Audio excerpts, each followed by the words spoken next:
Welcome back to Man Down Sports, man. Full panel Friday. We don't have a full panel right now. It's me and Chris, man. We're gonna hold it down. Everybody's running late, right? We were supposed to go at 5. We was waiting on everybody to get in here. We the only ones on time, baby. Yeah. We don't know on time, but they coming, man. We'll hold it down until they get here. We got people on the way, man. So we'll see how full the panel get. But man, it's an interesting Friday rundown of topics that we want to get into. We definitely go get into NBA Finals, but we'll do that a little bit later. We'll get into some other things first. I see Taco Master in the house, man. What's up, man? Taco Master is in here telling us we late. Never late, brother. We always on time, my guy. I know, right? Other mods in here, Simply Hot Takes in here. I see Daniel Barry in here. Lou, my cousin Rick Rude in here. What's up, big dog? Posh. Shout out to Posh King. Posh King in the house, man. Y'all hit the like button on your way in. Hit the share button. Leave a comment. Do all of that stuff, man. Do all that housekeeping stuff on the way in. Oh, G. Reg in the building. Shout out Greg Anderson. Greg Anderson was popping, man. Was popping. K Soprano. Yeah, we're gonna have a good one, man. Leaf Diggy. I think that's my first time seeing him on here. New one. Welcome to the show, brother. Welcome. No doubt. Darren V. Subscribe, like, share, comment, man. Join the party, brother. Did they leave LeBron out at the beginning of the finals? I just watched the video tribute to the past champions. Oh, nah, you know what? That's an interesting topic to get into, man. All of a sudden, LeBron's getting left out of so much stuff, man. Hey, but nah, listen. Have you know Be Easy, Michael Beasley and Oh, I'm so glad you brought that up. I want to watch it. When is it? I don't know if it's today or tomorrow, but I've been watching the clips on TikTok. I think they're tonight. Goodness. Oh, what clips you been watching? So it's I don't know if it's their like channel or if it's the channel that's just documenting them, but it's called The Next Chapter. And I seen that on TikTok, and Michael Beasley been talking to Lance crazy. But the thing is, they've been I don't know if it's been like their kind of camp, and they have players that go against each other, or whatever. And finally, it just kind of boiled over to them doing like some kind of one-on-one or whatever. But Bees was in these clips. Bees was talking crazy, talking about like up it, man, double it, 200 grand. I'll put my house, I'll put my car. My girl gonna be mad. Da da da. He's like, all the things I'm gonna do to you, man. I'm sexy with this. I'm gonna do you in, bro. I'm gonna do. And Lance, which is crazy. Because when Lance was playing in the league, that was never a calm dude. And Lance just over there like, nah, I'm about to do you in. Dude, I think they play tonight, dog. I think so. And I don't know where I can be able to watch it, but I'm gonna watch after we done. I'm gonna try and find it. Watch the whole thing.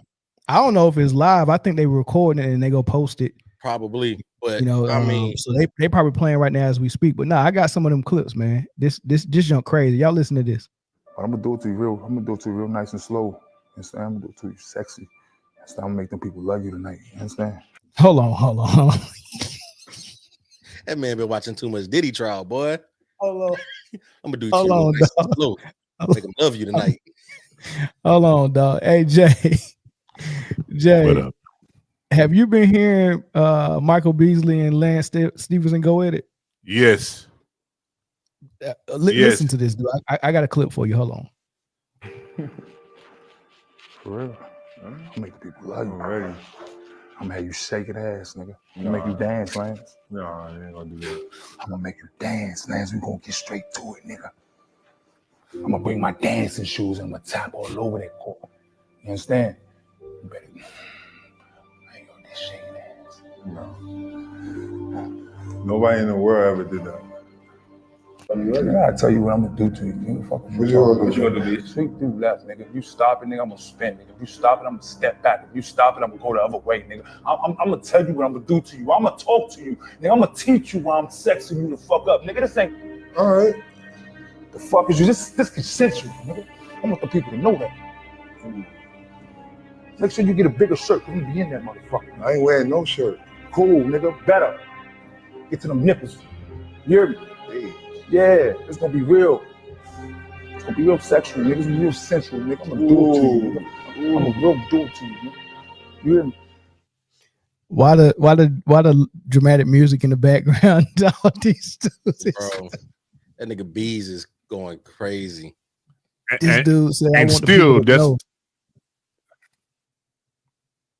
Go ahead, Jay. That's the second worst. That's the second worst interview format that I've heard this week. It still ain't the worst one. Which one was the worst one? What's worse than that? The Diddy trial? Cam interviewing the publisher. Cam, hey man, he said, man, forget all that, man. How good was the box, man? What? That's got to be How the worst thing that I've box, heard on television. Yeah, but why is Mike Beasley so passionate about ball? I ain't never gave somebody some work and said this me sexing you. That's never the two has never been sexy. Also, fly shirt, Mel. I appreciate that, man. I appreciate your shirt. Oh yeah. I just got off work. That man looking corporate. Yeah, me too. Touche. Yeah, Bees. I work from home, but I still throw polos on while I'm working. So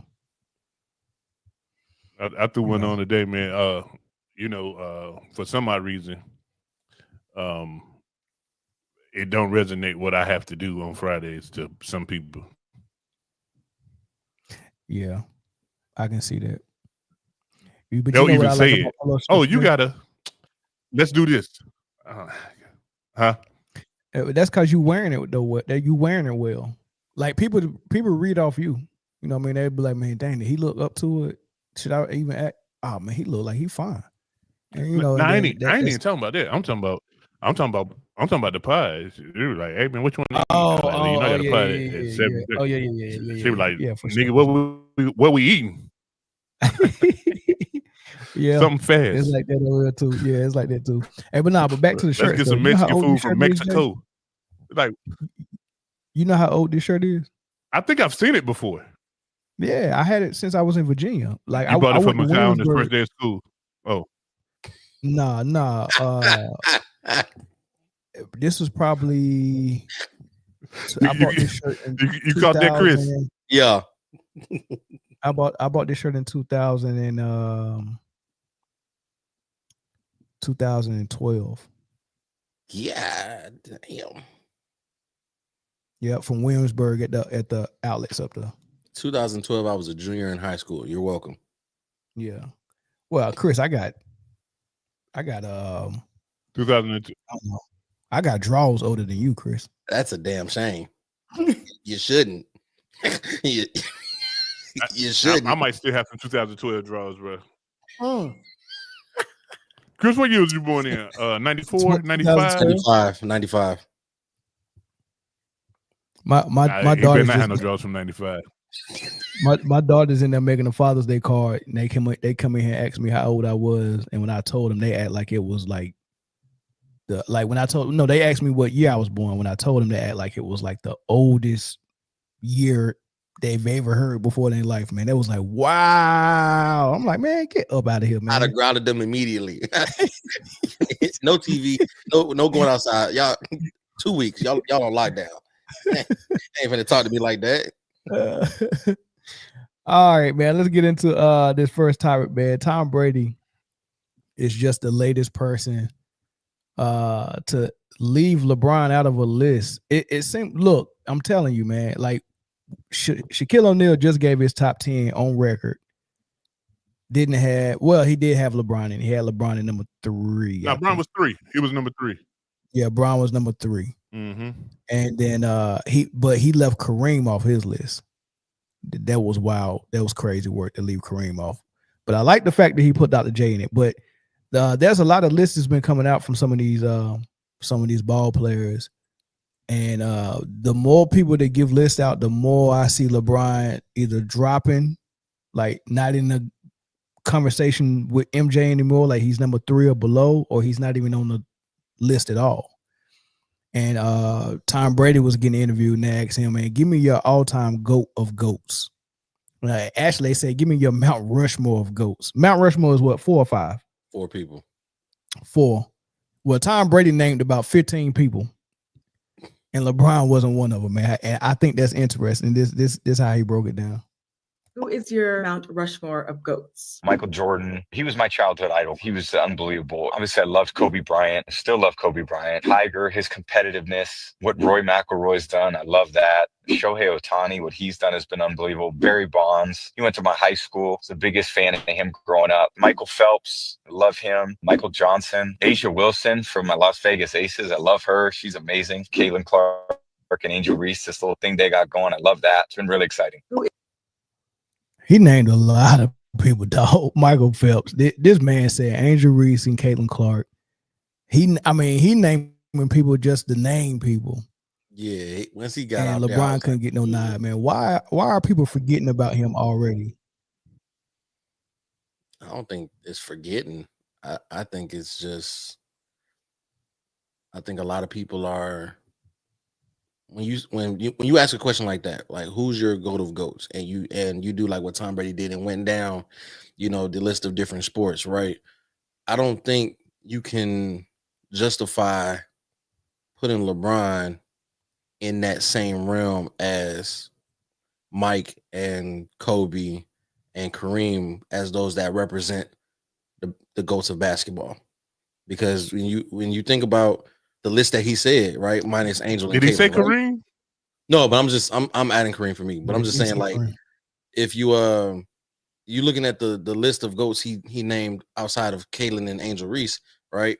Tiger Woods, Michael Phelps, I would have said Serena Williams too, but like those athletes were the pinnacle of their sport. They were the top. And to line up something along with those names, I don't think LeBron matches that. Kobe and Mike, yeah, I don't think LeBron. I don't think LeBron matches that same plane of the names that he listed. Nah, that's incorrect, man. And no disrespect to your opinion, but yeah, that's some bullshit. He didn't name a lot of great people. Like, no, he didn't. Like, everybody he named has greatness, except for the last couple names. Everybody he named has achieved greatness, but they wasn't like the GOAT of GOATs. He didn't name like the universal best baseball player, the universal best whatever. He named people that was kind of relevant in all the other sports except for basketball. He didn't name any current basketball player in the NBA. But LeBron most definitely fits up with a Shohei Ohtani as far as legacy. Ohtani, he's had a 2 or 3 year hell of a run. LeBron had he was the best in the NBA at least years. Like him or not, that's a certified, undeniable fact. For 3 years, at least 3 years, he was the best player in the league. So, to meet that category of what Tom Brady listed, I think he was just rambling off names off the top of his head of people that he actually respect or got business dealings with. But let me ask you, I think him not mentioning LeBron right there wasn't anything, because I've heard him mention LeBron before, so I wouldn't take nothing from that. Let me ask you something. This comment on screen is really good. People are not forgetting. They're just see that it's safe to tell the truth now. All of a sudden, that's an interesting comment. Shout out to Bruce from the format. I also think that that's a stretch too. So the same people, and I'm going to say something that's probably going to anger a lot of people, and I don't care. I never do. The same way that people love has them skewed, people hate does the same way. Like, you could love a player and in your mind think that their greatness is a lot greater than what it is. And you can hate a player so much that you diminish what their actual greatness is. And I think that's what happens a lot with LeBron. So that among the list of people that he said, let's throw out Tiger, let's throw out Mike. Everybody else on that list, except for Mike and Tiger, LeBron fits perfectly in that amongst those people. Not Michael Phelps. I think you got to add Michael Phelps to the Tiger and Mike conversation too. Nah, because the thing about Michael Phelps was great in Olympics, and he sustained greatness over a long period of time, sustained greatness over 3 or 4 Olympics. If that ain't 20 years playing at a high level, that's the same thing. That's the same thing, different sport. Sustained greatness over a long period of time. LeBron James is Michael Phelps. I disagree with that comparison because Michael Phelps still won. If we going band for band, Michael Phelps still won more across 20 years than LeBron did. True or false? Yeah, yeah, he did. Sure, he did. Sure, he won more. But again, it's easier to win more in an individual sport than in a team sport because if you play your greatness, if you're great and you play, it can beat you. There's too many factors in a team sport that's outside of you. But also, too many factors in a team sport outside of you. I think it's more showing because on a team sport you can hide and still be successful. When you're performing as a solo athlete, you can't hide. You either win or you don't. Michael Phelps won. Wait, hold on. Let me ask this question just for both of y'all. Is there any other swimmer? Hey, give me a second. Let me reset this real quick. Hold on. Give me a second. It's chopping up for me. Give me a second. Okay. Am I lagging, Chris, for you? Is that me? It's just Jay. Yeah, it's Jay. It's you, Jay. Yeah, you can reset it. So, but Chris, is there any other swimmer that we think is on Michael Phelps level or better? I know that Ledecky guy is pretty good. All right, give me a second. That was the only name I could think of. But I think, but when you think about what Phelps was doing and how easy he was doing it, how easy he was beating people, how easy he was winning, and how much he won. Yeah, I mean, he's easily the best swimmer we ever seen, right? Yeah, for sure. Yeah, so that would be the reason why I wouldn't have LeBron on a Michael Phelps level, because Michael Jordan is easily the best we've ever seen. Kobe's a close second. LeBron is not close to both of those guys, but Michael Phelps is up there with Wayne Gretzky, Barry Bonds, Michael Jordan, Tiger Woods. Mm-hmm. You know, they're the top of their of the food chain for their sport, right? So yeah, I'm with you. I think Michael Phelps is in the league with MJ, and I don't think LeBron is, but Jay is right when he say LeBron is on par with some of the other names that was mentioned, but just not those 3 names. Not Kobe, Mike, Michael Phelps. I wouldn't even say Kobe, not Mike, Michael Phelps, Tiger Woods. For sure.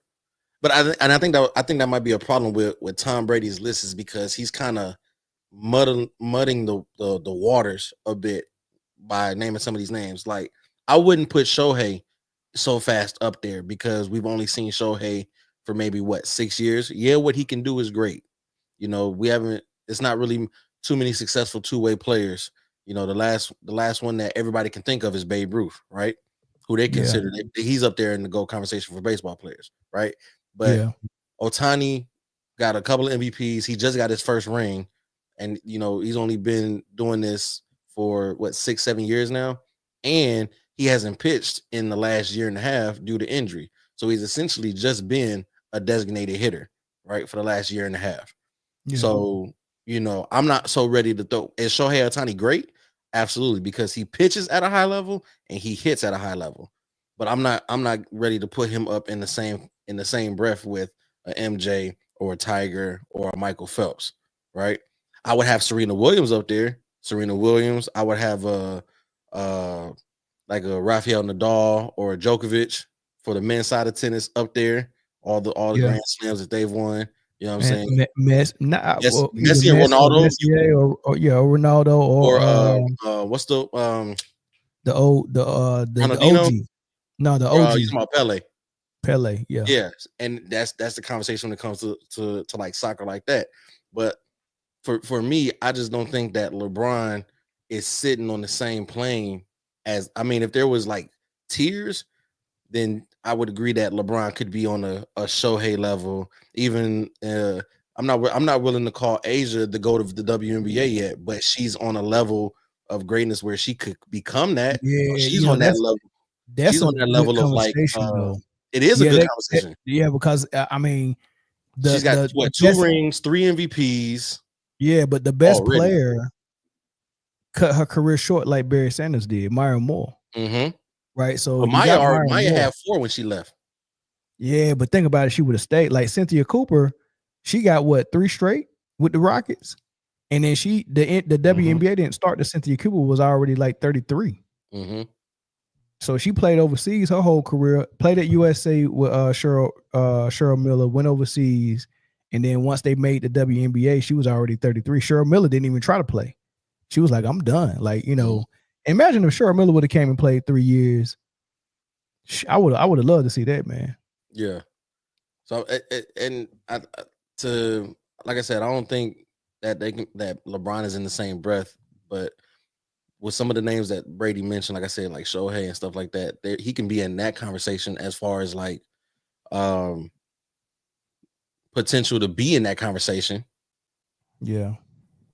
But I think that with how far LeBron has already gone, you know, when go ahead, Jay. Now, when you think about, like, I was just thinking about like hockey, and everybody said that Wayne Gretzky is like the greatest of all time, and then you got Ovechkin and Sid Crosby.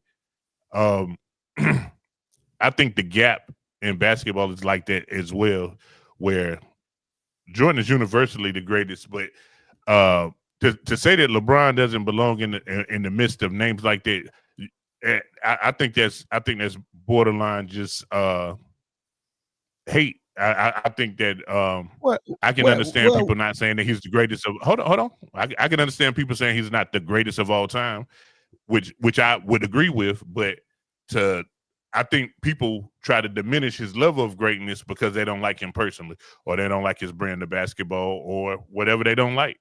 And I think it's comical. It's comical, in fact. Well, look. So that is true. There are people that dislike him so much that they'll go to the extreme and say he's not even this or that. But then the reaction to that is people will go to the other extreme to defend it, right? So I don't want to be on either extreme, right? I just want to be somewhere closer to what accuracy and truth is, right? And for me, accuracy and truth if you tell the story of basketball and somebody say who's the 10 greatest players, if you don't mention his name, you're mistaken. I agree, right? So I agree with that, but that's not what's going on with this list, and that's not what's going on when someone says that there's a top shelf that Michael Jordan is on. Listen, I don't disagree with none of that. When I said with this list right here, I didn't take anything from it. I said that LeBron name deserves to be mentioned in the midst of most of the people that he named. Most of the people he didn't name were current. Most of the people that he named were current greats and not all-time greats. You get what I'm saying? Yeah, he named a bunch of people that he probably just personally, got to. I mean, because when he said got respect for or do business with, you got to be kidding me. Caitlin and Angel Reese, like there's no way that you mentioned those names. But he said I like what they got going on with the rivalry. So I don't think he's saying that they're one of the greats. He's a person that admires people that win rings. So I mean, he gave up money to win rings. He gave up a lot of accolades and stats to win rings. So he's a ring guy. He's a championship guy. Yeah, so for him to say Angel Reese and Caitlin Clark, that had nothing to do with winning. Well, he knows that that's the only. Well, if we being true, he's a ring guy because he knows that's the only way that he can be mentioned as the GOAT. Sure, it's not talent, it's not stats, it's not arm talent. He can only be the GOAT if rings matter the most. And that's true, but at the end of the day, the reason why he has those rings is because he wanted to win that much. So he also, I mean, he you can say that, yeah, he knows. Oh yeah. He sacrificed for it. Yeah, he did, and he studied. He worked his butt off. Yeah, so I mean, so you got to give him shout out for that. But I'm not taking nothing away from Tom. Yeah, for sure. But shout out to Taco Master with the $5 super chat. He said, Jay, I think Clutch Sports sent me your residual check, so I'm gonna deposit to the channel for you. Here you go. LeBron is on par with Angel Reese. And shout out to Mr. Moss, man. He said Cooper got 4 straight. Thanks for the correction. 4 straight. That's even crazier, man. 4 straight is crazy. But Jay, I wanted to ask you a question. Which one do you think the gap is closer on? You think the gap between Ovechkin and Gretzky, or LeBron and Mike? Which one is closer? Absolutely. Ovechkin and Gretzky. That gap is a lot closer. Gretzky was nasty though. That's not even hard. That's not hard for me. Gretzky was nasty though. That's not hard for me. No. I still think that Gretzky is the GOAT, but I just think the gap is closer. And LeBron and Mike. I don't think that. I think honestly, I think the gap between LeBron and Mike is a Hall of Fame player, a Hall of Fame career. I've heard that somewhere too. Like they said, if you take all the difference between the two, that person would be in the Hall of Fame. Yeah, I mean, but it ain't the career for me. The biggest thing I can take from his career is the rings, right? That's the biggest thing. The second biggest thing is probably how great of a scorer he was. But the main thing that makes Mike so much better than LeBron has nothing to do with what you can Google or look at on paper. It's everything that when you turn the film on. That tells you everything. When you turn that film on and look at Mike play, I ain't seen nothing. I haven't seen nobody better than that. I just haven't. So and that starts the conversation, and ends the conversation. I ain't mad at that.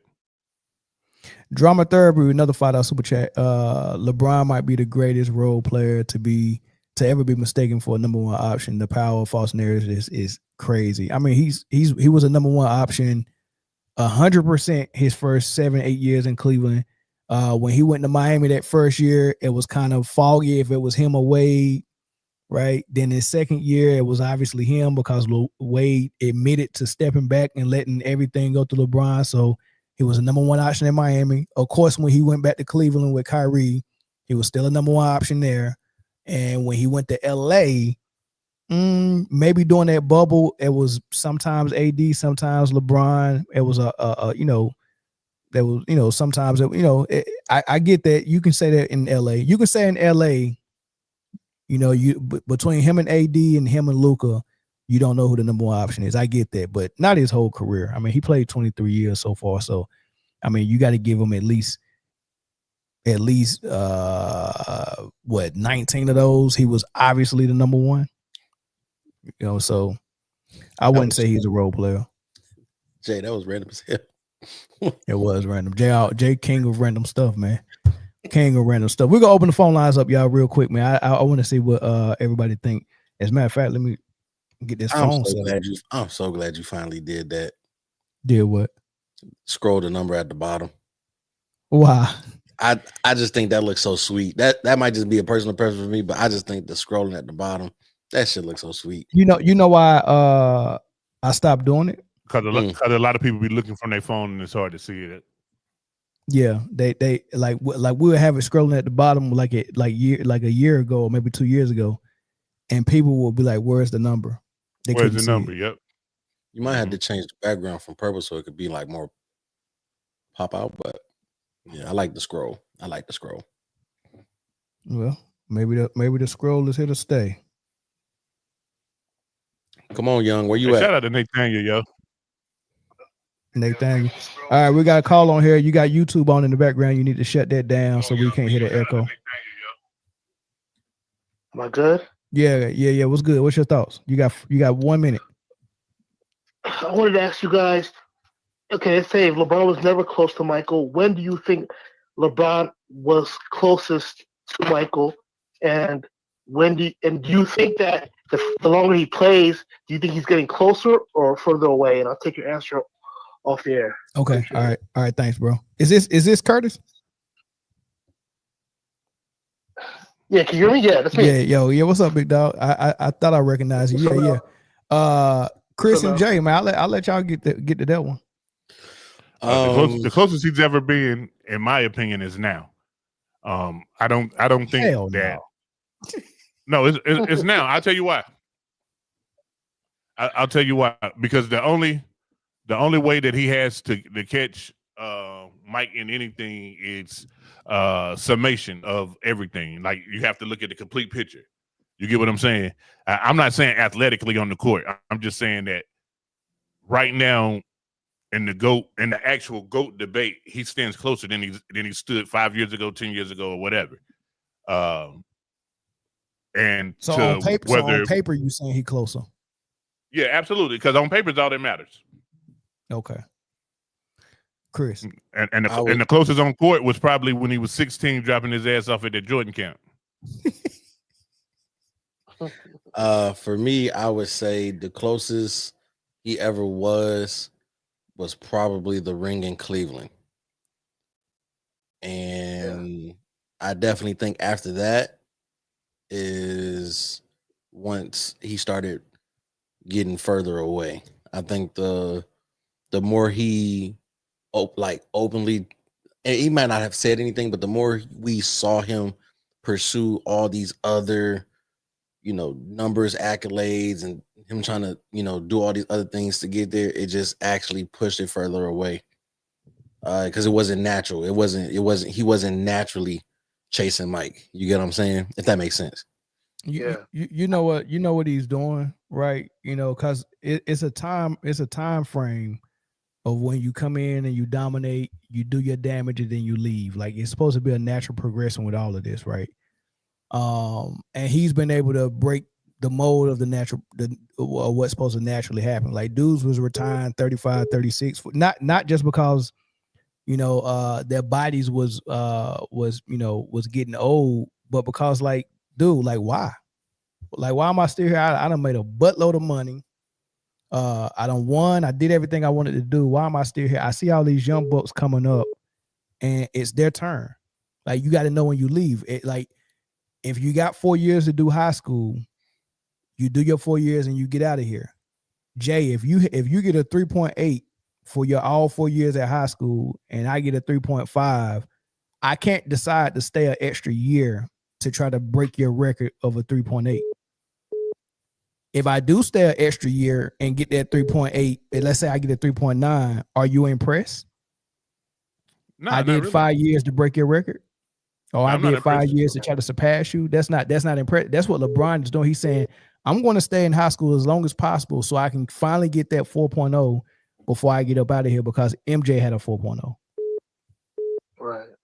And that's and nothing that he does past 35, 36, other than winning a ring that he's actually the number one on, not winning the ring where you was actually able to go get another number one and kind of ride his coattail. That's not impressive. But winning a ring like you did in Cleveland with Kyrie, if you're going to do that, then that'd be impressive. But nothing else you do past 35, 36 is impressive, because MJ was already out of the league 35, 36.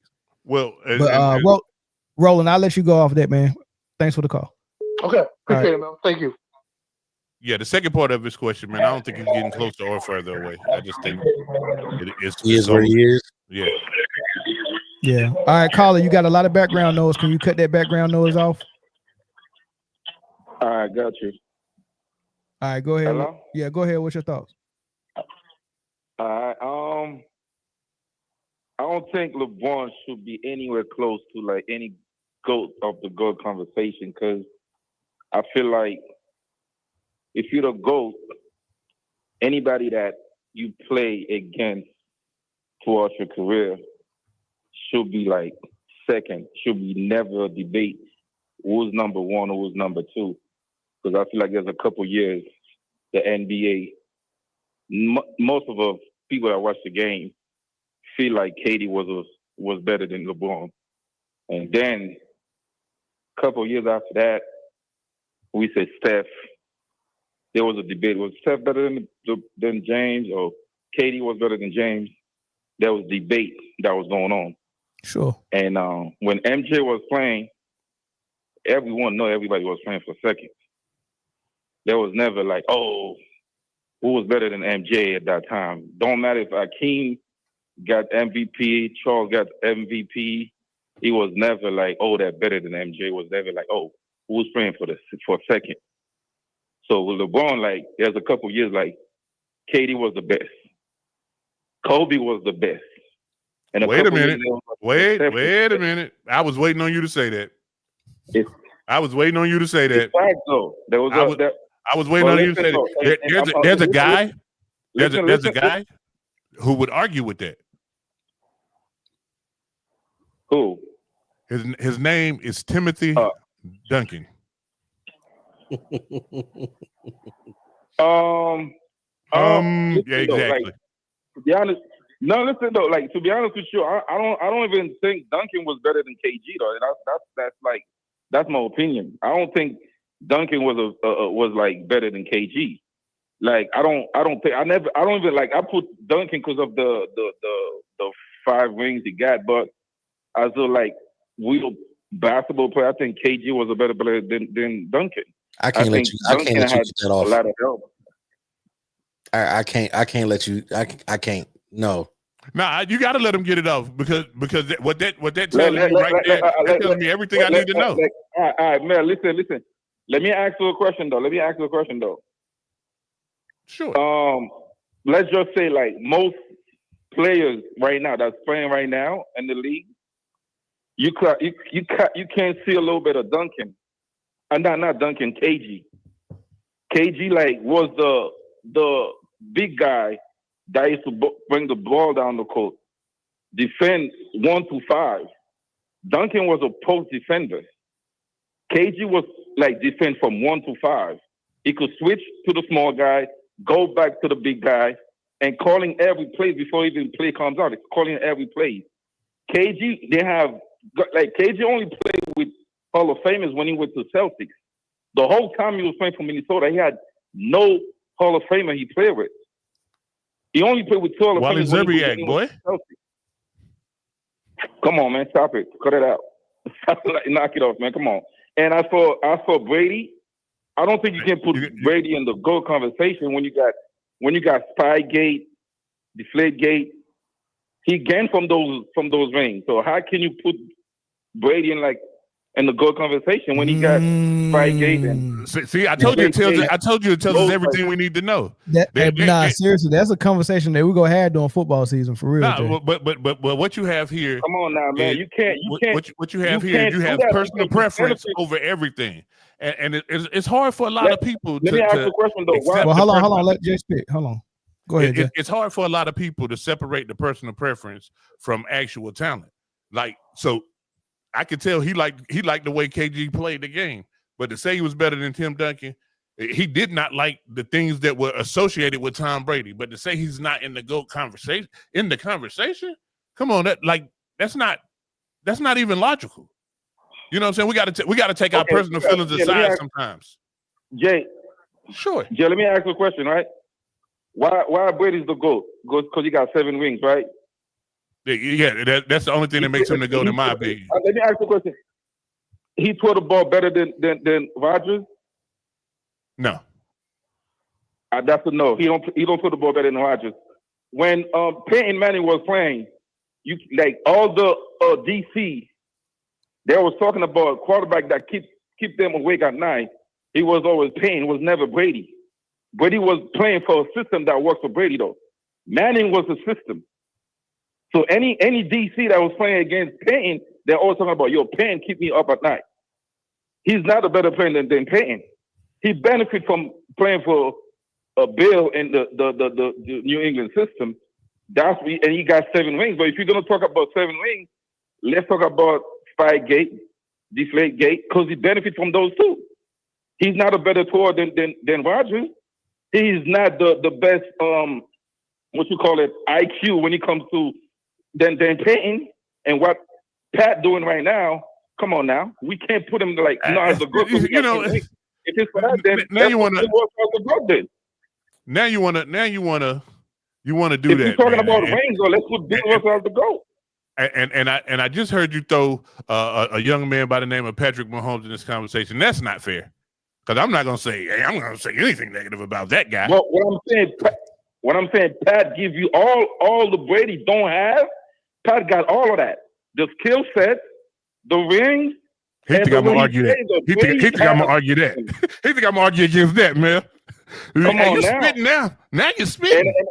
And I said, like I said, as for Braun, Braun cannot be the GOAT when a couple years while he was playing, everybody was saying, yo, KD's better than LeBron.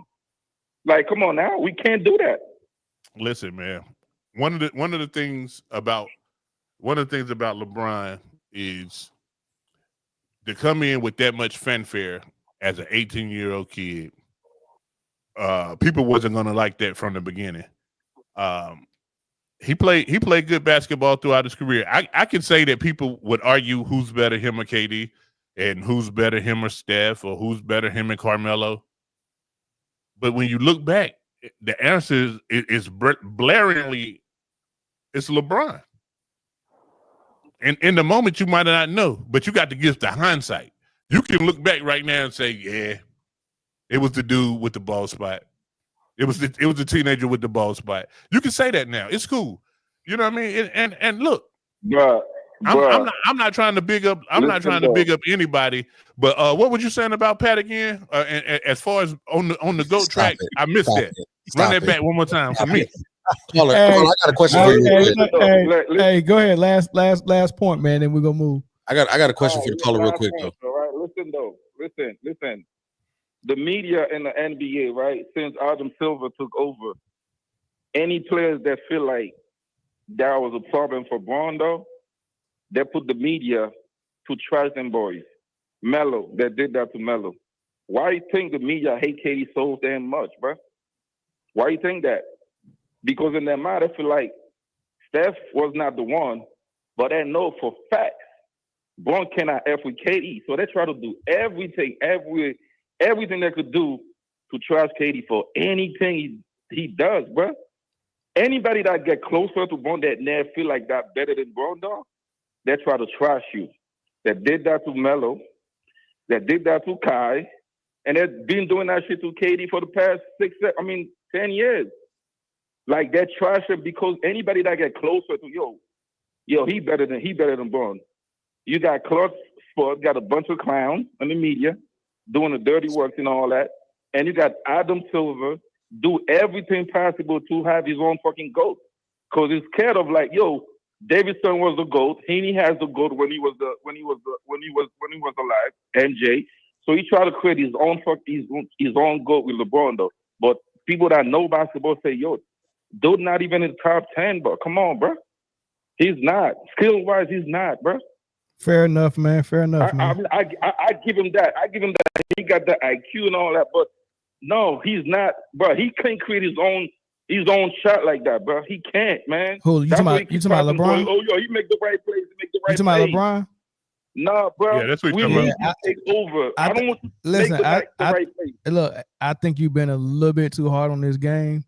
There's a lot to critique about this game. But like some of these critiques are issues he had years ago that he's gotten better with or fixed. Now, has he fixed it to the point where it can be relied upon like MJ relied upon it or Kobe relied upon it? No, it hasn't got fixed to that point, but he's fixed it to the point where he is proficient at it.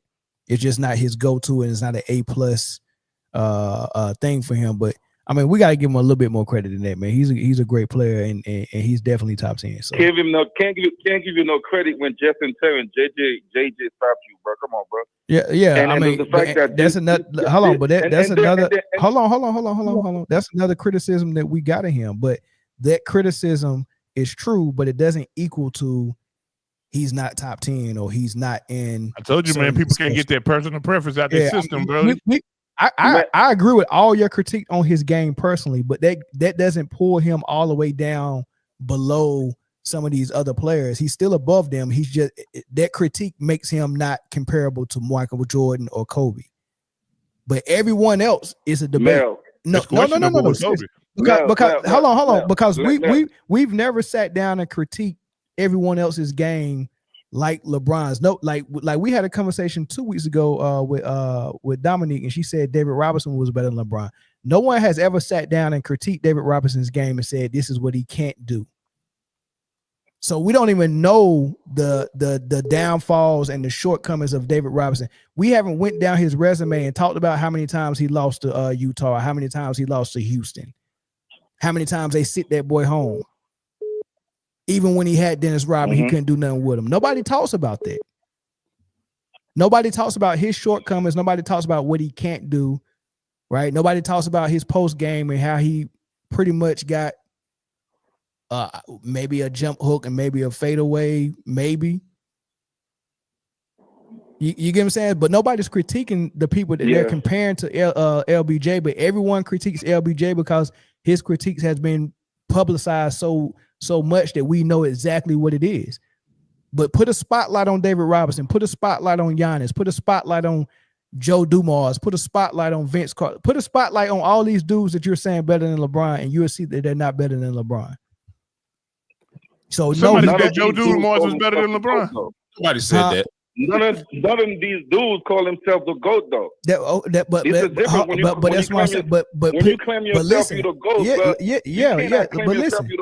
But listen, they're not claiming they're the GOAT though, which means no one's actually putting a spotlight on.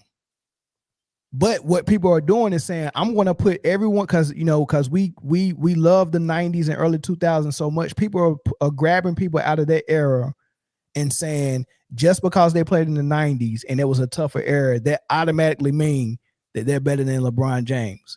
Like people are actually saying that LeBron can't be better than nobody in the 90s era. So they're just grabbing random people. David Robinson, Mitch Richmond, Grant Hill. Grant Hill was a completely flawed basketball player. He was a poor man's version of LeBron.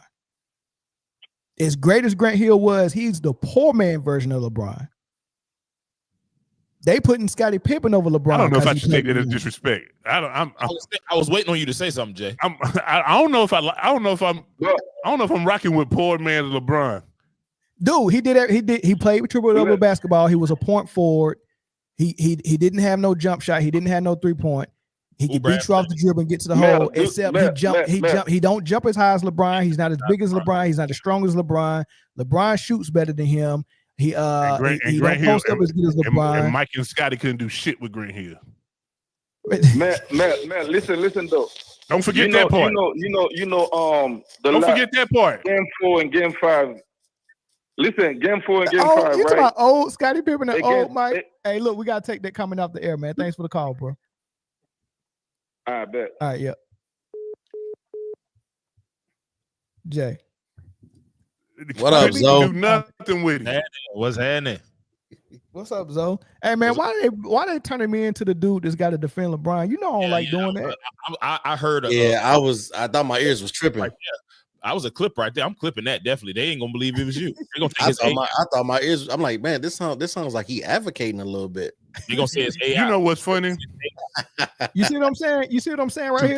Grant Hill better than LeBron. You got to be kidding me. Ain't no way.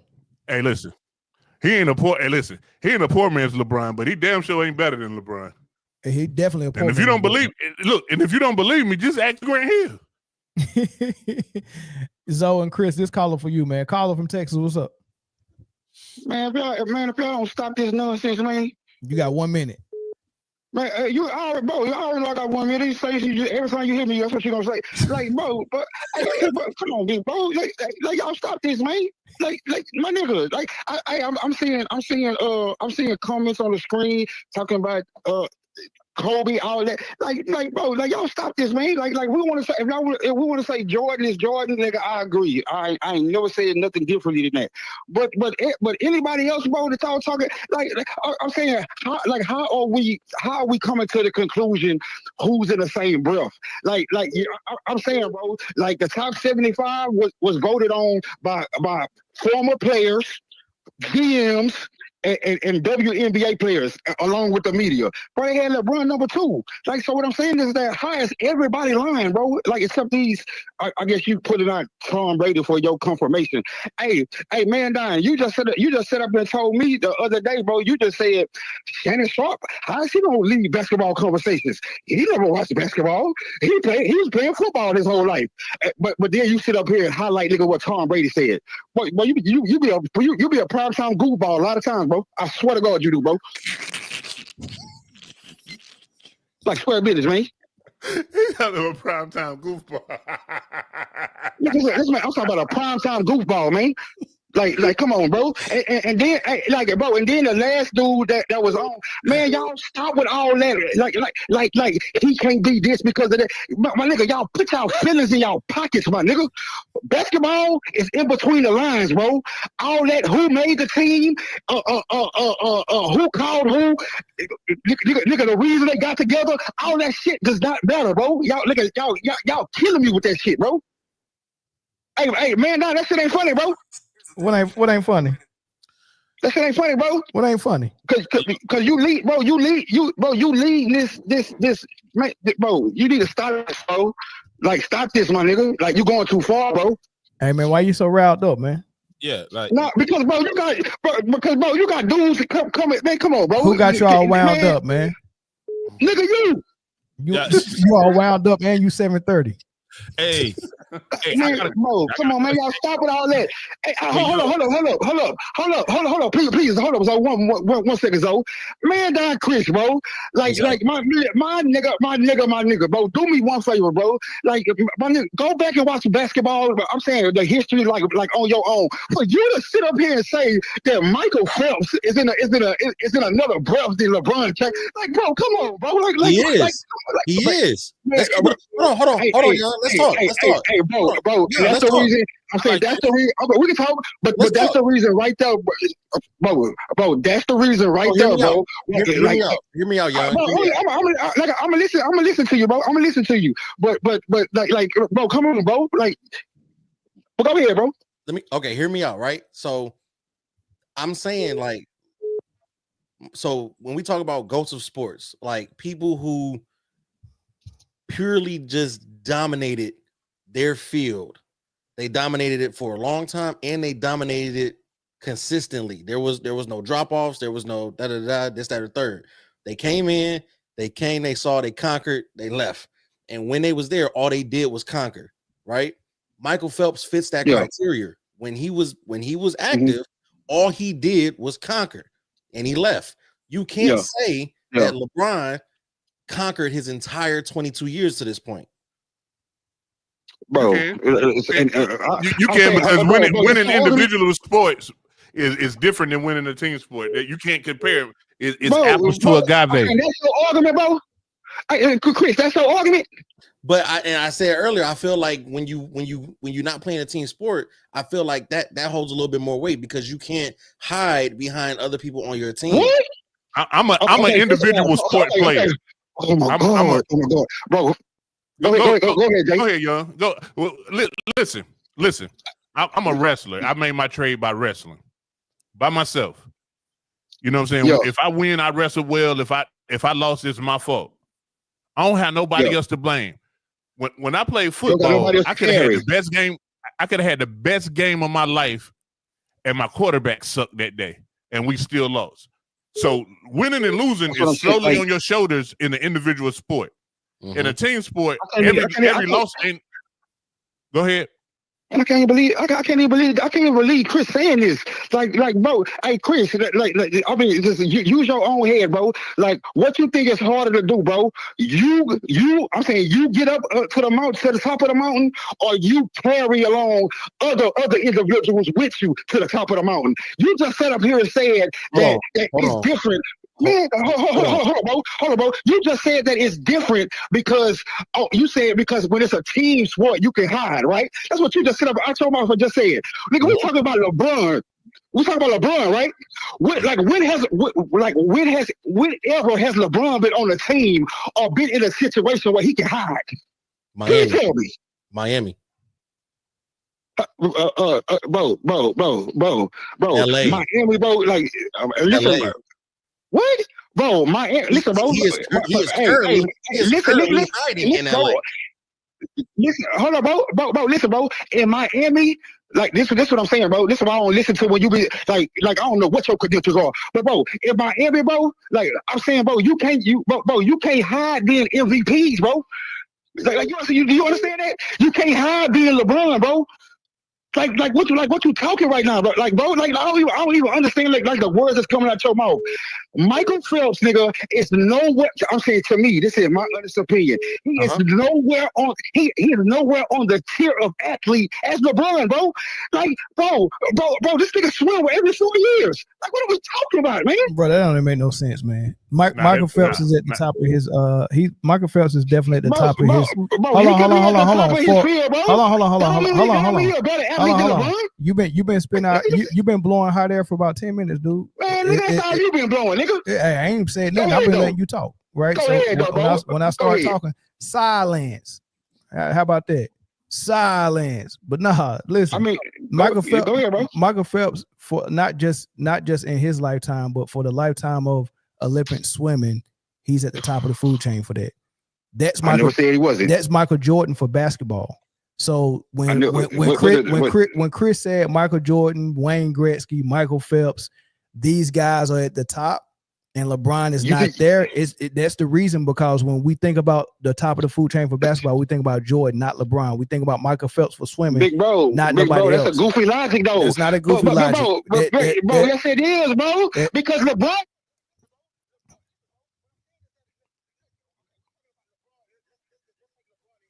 What happened? As far as we go, LeBron is not. I bid you a good night, sir. I bid you a good night. We're going to the next caller. Thank you. All right, bro. You got that. Bro. All right, thank you. Thank you. I got a question. First, before you continue, I just don't think people understand how physically demanding swimming is, and especially the events that they do in swimming. I don't care how physically demanding it is. He was at the top of it. It don't matter what sport it is. He was at the top of the food chain. And he was at the top of the food chain for a long time. In the world, Craig. The best. I think he went too far to say that Michael Phelps not the caliber of athlete as LeBron. And just like I think Chris went too far to say that LeBron is not in the same breath as Michael Phelps. They're the same person, bro. Yeah. Hey, look, right now, if y'all go to the Facebook page of the next chapter, they showing the live game of Lance Stevenson. No, he won. Michael Beasley won. He won already. Okay, so 31-21. Michael Beasley. Man, I knew that. You couldn't tell me that left-handed dude wasn't gonna win that. He's too much of a scorer, so cold, bro. And he not here all the way. Yeah, he crazy. He don't care. He a bucket. Been a bucket too. Been a bucket. Caller from Mississippi. What's up? What up, man? What up, y'all?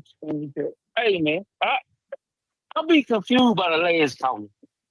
A lot of people with the GOAT don't have a set criteria, right?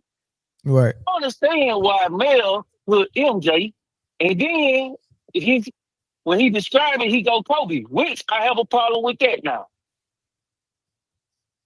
You say I got one question for y'all. I heard multiple players say, when I go look at it, it seemed to be true. Mel will put LeBron over Kobe and Jordan because the Mel go by all around skill. If you roll a basketball out, who can do the most, the best? To me, those three, I'm going to be honest. I don't go by that. That ain't my GOAT criteria. But if we go by those three players, how can you not put Kobe over MJ? Y'all, somebody break it down to me if y'all got time.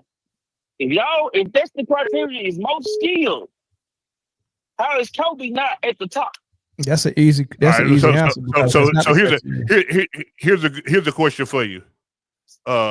Which movie was better, Rocky or Rocky 2?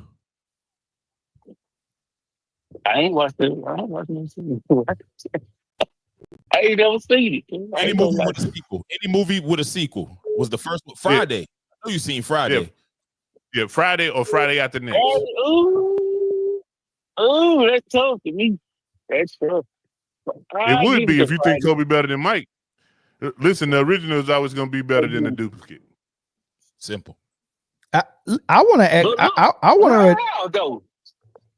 How? What'd you say, Mel? No, go ahead. Go ahead.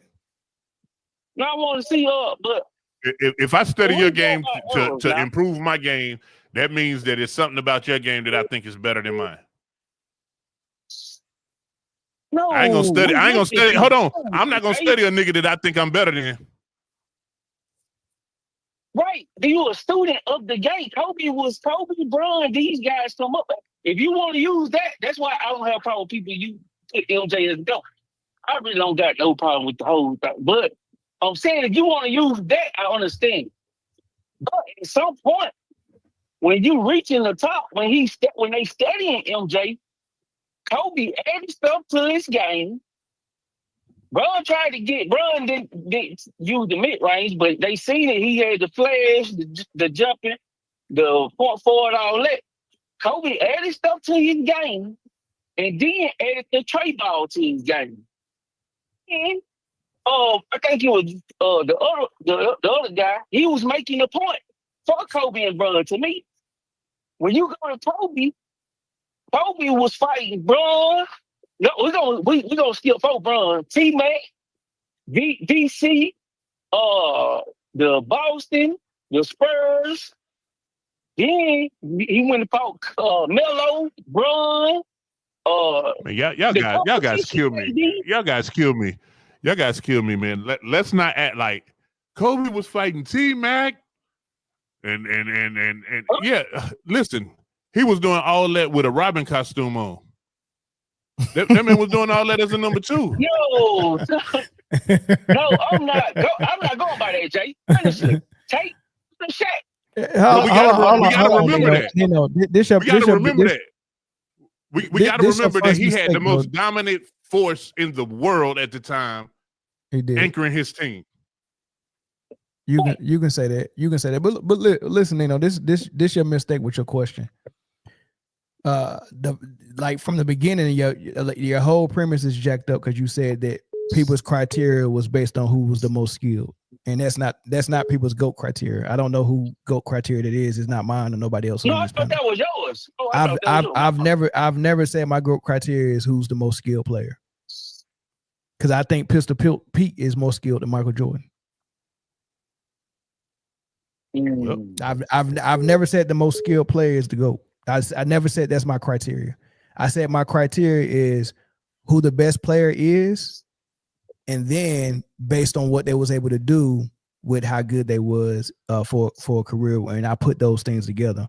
But it starts with who the best player is. So it's people more skilled than Michael Jordan is not a better player, because when you put in everything, when you put in defense, when you put in the mental aspect of it, when you put in the preparation aspect of it, the IQ aspect of it, when you put all that stuff in, that creates the better player, and you can be more skilled and still not be the better player. I'm gonna ask you a question. Based on what you just said. I thought that's why you put MJ over Bron and MJ and Kobe over Bron, but you said it's players better, more skilled than Kobe and MJ. Maybe it's the Pete now. So I think. Maybe. What about Kevin Durant? But you got to add defense, so that would take him out. If that's why y'all take Bron out. If you take Bron out, you go mid-range shooting. But the most skilled, you just said it. Now, who is the player that's more skilled than Kobe and MJ? Wait, hold on. Did you just? Just? I mean, you can just grab a handful of point guards that's more skilled than a 6'6" guard. It's very hard to be more skilled than very skilled point guards. So when you grab a Kyrie, when you grab a Pistol Pete, when you grab a J. Will, White Chocolate, when you grab these dudes are highly skilled. You can go grab an N1 mixtape guy. Go get the Professor. He's probably more skilled. Who? Professor. Well, you leaving out your favorite subject, though, Mel. What? I'm doing this for you. You leaving out your favorite subject. What's that? If it was more skilled, period, you can put Tyree, but we just skipping over defense. Yeah, I'm not. Listen, dog. All I'm explaining to you is that's not my criteria. The more skilled player is not my criteria for GOAT. You put the accolades in there too. Okay, I've always I have a whole show talking about my criteria. I couldn't disagree with that too. I thought that's why you gave the edge over Bron to MJ and Kobe. It could be, but that don't mean that's my criteria for GOAT. If I'm comparing two players and skill level separates one from the other one, amongst other things, then that's part of why I separate them. But that don't mean that's my GOAT criteria. I'm no fool now. I'm like, now they talking about putting Brian Shaw and all them. And I'm not even. I'm going straight to the top. But then we go back to Jay. What about the competition point I argued though with Kobe? You gonna take the scheme of the competition to Kobe and Bron? And Jay, what you say teammate like that for? I want you to get through with that point. Nah, man. The whole point was Kobe's first trip to the mountaintop. He was riding shotgun in a diesel. What? No pause. Oh, Jay, shut up, man. Hey, Nino, we got to move, man. We've been on this one too long. We got to move. Thanks for the call, dog. All right. No pause. Listen, what he was though, wasn't he? Yeah, I mean, no. He wasn't riding on that diesel, man. He didn't even want to get on the diesel. You know what I mean? He had his own little moped like Robin. You know what I mean? He had a little moped, little Batmobile on the side. Diesel had his own. That Batmobile was a diesel engine, bro. That Batmobile was a diesel engine. No matter what he was in, diesel was involved, huh? I gotta take this call because it's from Sweden, y'all. I can't. Hey, it was another call from Ontario. You can call back too. I want to hear what the people the in internationals. It's Sweden. They hung up. But listen, I want to that comment I just had. There go. Okay, that's Sweden. Here's Sweden. Caller from Sweden. What's up? I don't know. What's good? What's your thoughts? Hey, I'm just gonna say to that guy on the bottom. Is it Jai? Nah, it's Jay, but that's a good attempt. Oh, sorry. Okay, Jay. Okay. You're saying Kobe is writing Shaq cocktails, right? No, I'm saying Shaq was the leader of the team. Kobe did his thing, but that was Shaq's team. So what did Shaq do for the? Okay, I see. I maybe the internet's behind. So what did Shaq do for the 7 years? For his first 6 years? When? Like in Orlando, in LA. No, not win as in time, win as in victory. He took a team that had. He took the team. He took a team. He took a team that had the number one pick and won them. He took them to the NBA Finals. Yeah, he had plenty as a perennial All-Star. He had Nick Anderson. He had 3D. Don't make it like he was alone like that. Okay, hey. So look, maybe in Sweden, that Orlando Magic team was Nick Anderson team. Maybe in Sweden that was Nick Anderson team, but here in America that was Shaq team. Fuck are you talking about? Yeah, but you Shaq's team and Shaq's dad. What did Shaq do for the 6 years? Come on, man. Be honest now. Jay, chill, man. He won. Right. He carried them. It was Shaq's team. What did he do? He won the Olympics in '96. Is that right? Who? Yes. Exactly. You see, and Kobe did play who in the 2000s? He played T-Mac, Vince Carter. He was guarded by Bruce Bowen, that year, Raja Bell. Yeah, and he had a whole lot. He had a whole lot of lobs to Shaq. He had some. Listen, he had some competitions. Who was Shaq's competition in the 2000s? Nobody, because he was just that dominant. He was that good. He was that dominant. Hoagie sandwiches, pizza, scales, running up and down the court. cardio, and free throw line. That was Shaq's competition. What was And Shaq's Superhead, according to her book. And Shaq's best attribute was he was a force. You just said that. He was a force. Right? He was a physical force. Yes. Yeah, exactly. That was his main attribute because he was big. Big as hell. A freak. Yeah, but still not as big as Yao Ming. Yeah, I mean.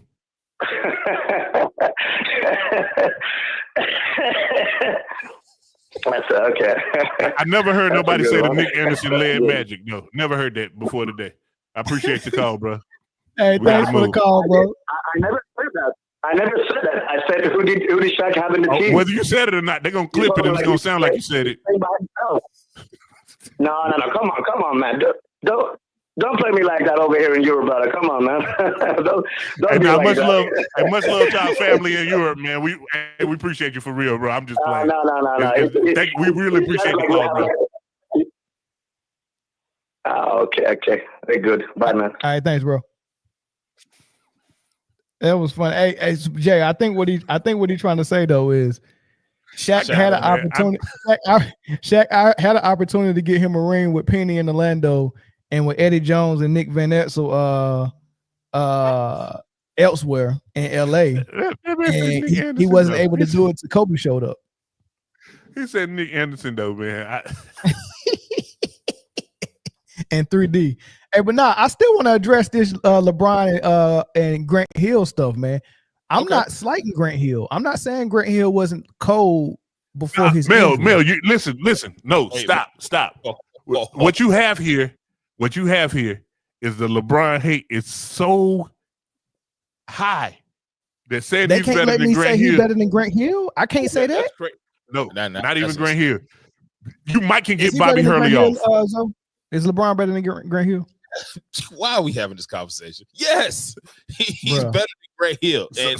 So for those that y'all don't know, there's two sports clubs that I am really, really, really, really passionate about more than anything in the world: the Kansas City Chiefs and Duke Blue Devil basketball. LeBron James is better than Grant Hill, without a doubt. Without a doubt, it shouldn't be. If I'm saying it is true, Coach K will tell you that. Ask Coach Grant K. Hill will tell you that. Tamia might not tell you that, but she might. Tamia, she'll be honest. She'll tell you. Can she go home and she tell you? She better, yeah. Dang. Yeah. Well, there might be a stranger in the house. Anyway.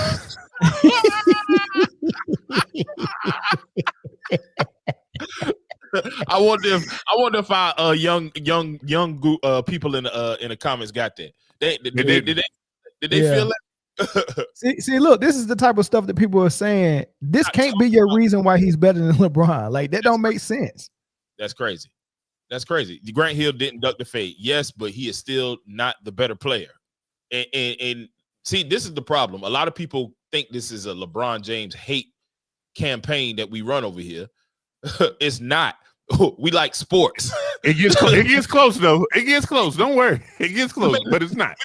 We may teeter on the line, but we got to just be honest, man. Like, yeah, you can still critique somebody and say, okay, yes, I don't like this about his game. I don't like this about his game. But at the end of the day, looking at his resume, looking at his skill, looking at his play, and you comparing him to another player, you got to be honest when you're saying who's better. And he is better than Grant Hill. He's better than Grant Hill. By a long shot. Grant Hill cold though. Yeah, but, and that's it, man. Before you got here, somebody called in and said, started talking about all LeBron's flaws and said somebody was better than him. I can't remember who it was, but it might have been Grant Hill. I don't know who it was. And I was like, listen, the reason you was talking about you had thought about David Robinson. They was talking about LeBron flaws, and you said 2 weeks ago, Dominque said that David Robinson was better than LeBron, and we never dissected David Robinson's game. Yeah, or his resume. Nobody has went down with a fine-tooth comb and a microscope to point out all the missteps, all the failures, all the flaws in the game of the guys that we're trying to put over LeBron. Like, nobody's done that for Grant Hill. But if you do, and you say, what has he won? and how far did he go in the playoffs, and then you start doing him like we do LeBron, like it's go take for someone to say Grant Hill is better than MJ for the public to start critiquing him. Now, so say Grant Hill is better here's than the MJ, problem. and then you'll hear all the critique for Grant Hill. Here's the problem. LeBron's biggest flaw, his biggest weakness, his biggest hole in his game was coming out publicly and saying that he felt like he was the GOAT.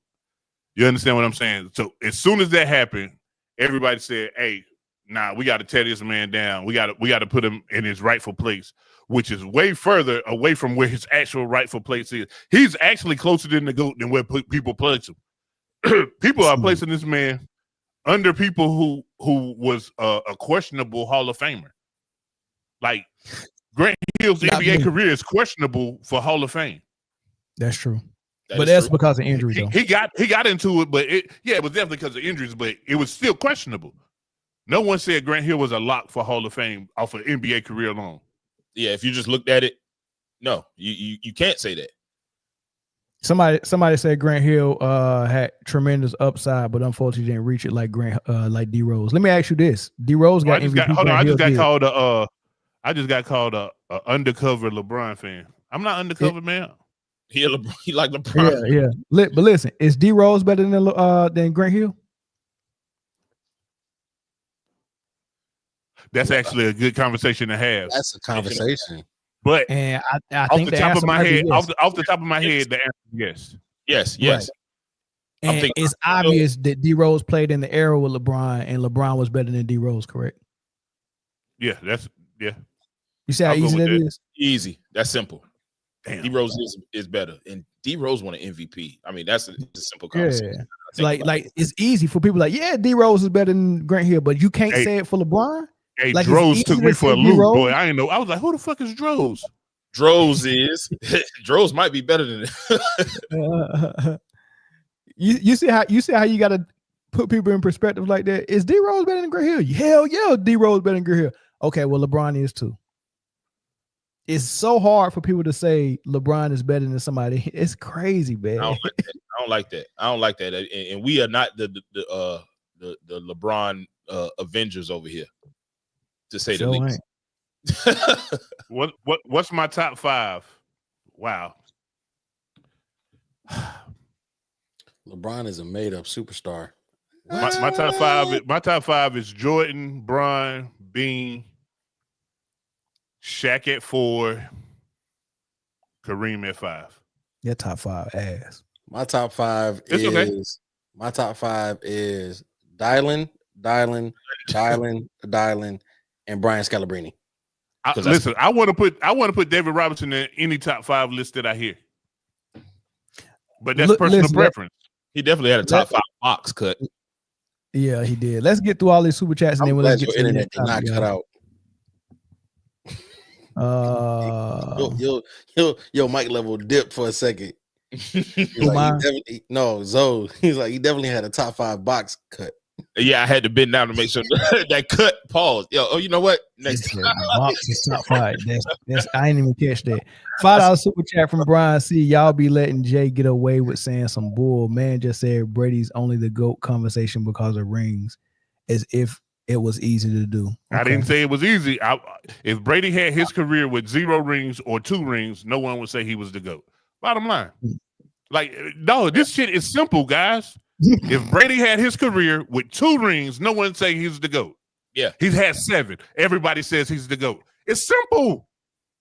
It makes a difference. Not everybody. It definitely adds to it. No, I'm saying not everybody, but by and large.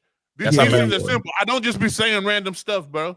I do be saying random stuff, but because you don't hear nobody saying that Eli's the GOAT. No. Bake at it. $4.99 super chat. We appreciate that. I do wanted to ask y'all something real quick because I got into this conversation at work, and they said that Eli should get in before Drew Brees in the Hall of Fame, and I said that's incorrect. I think Drew Brees will get in before Eli. Real quick, I agree. A whole bunch of passing records, touchdown records in the Super Bowl. He should get in there before Eli. You can. Eli has 2 Super Bowls, but you can tell the story of football without Eli. you can't tell the story of football without Drew Brees. And I'm even if he does have 2 Super Bowls, somebody who's a career 500 quarterback who is 112 and 112.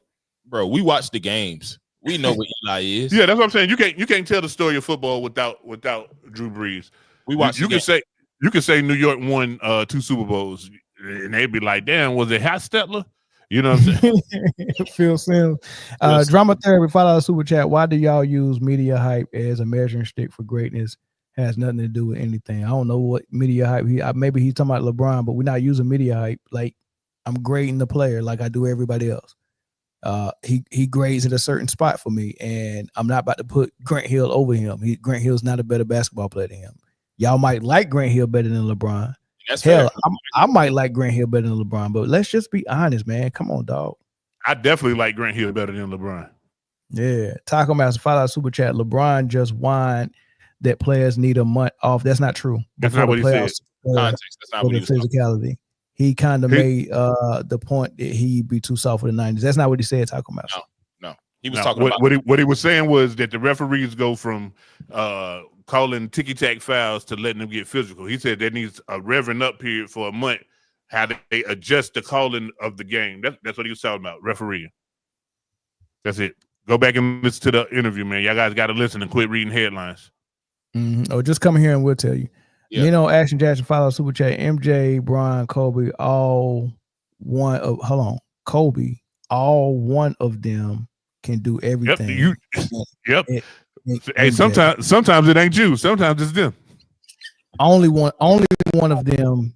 No, they don't say only. They say all. Read it like you see it. Yeah. All one. Hey, Nino, reading that was like folding a fitted sheet, dog. Sheesh. Kobe, all one of them, not some all of them, of all of them. Actually, only 2 of them can do everything, and it's not LeBron. Yeah, let that sink in. Yeah, actually, all 3 of them can do everything, including LeBron. LeBron still can't shoot free throws. He can. He can shoot free throws. Anybody can shoot free throws. That and no one said that they could do them well. Shoot them well. No one said consistently. Nino said, if Kobe is more skilled than MJ, how's MJ the GOAT? I don't know, Nino. Yeah, how is Kobe more skilled? You know what? Not even opening that door. Yeah. Rabbit hole. Rodney Rivers. Jay said that individual sports and team sports is different, but in basketball, all-time great can shine through. But Bron was the one to not show up in big game. Sure, that happened. I've seen Jay's name spelled 4 different times tonight. 4 different ways. 4 different ways. Yeah. $5 super chat from Cash. Would you rather have titties or be the 20th best player? That is not what that is. Give me the 5 titties. Give me the 5 titties all the time. I'm taking 5 titties every time. Yes is the answer. You ain't gotta finish. Would you rather have 5 titties? Yes. Yes. Thank you for the $5 super chat. The answer is yes. I think it's time for that eye exam, old man. Dang, Jay. Hey, man, them L's and them eyes be looking alike, man. Hey, Kay said Mel reading like Floyd Mayweather.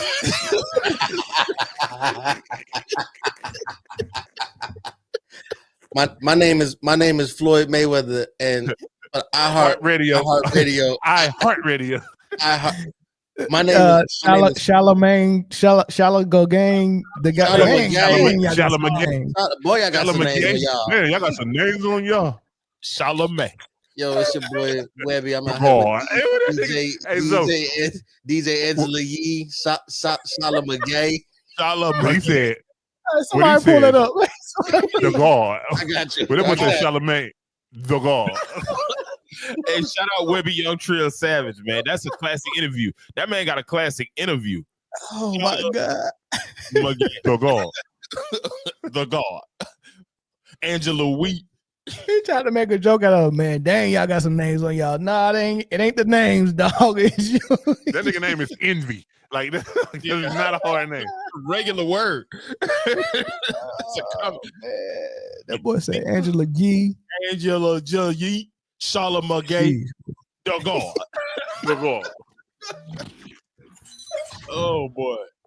Classic. Hey, TV40, man. We appreciate you, man. DJ Envy, Angela Yee, Charlamagne the God. You already know what it is. Thank you. DJ Envy, Angela Gee, and Sideline, my God. Let me read that part. God damn, girl. Y'all got some names on that one. What up? Y'all know who it is. It's me, Webber the Tree. I found Young Savage, Sweet John Jr. Doing what I do, and I'm doing it with my girl, DJ Envy, Angela Yee. Damn. Hey, hold DJ on. Envy, Angela Yee, and Charlotte. I'm gonna send y'all the video that somebody animated it. Hold on. He said with my girl, DJ Envy. Sweet John Jr. Doing what I do, and I'm doing it with my girl, DJ Envy, Angela Yee. Damn. Hold on.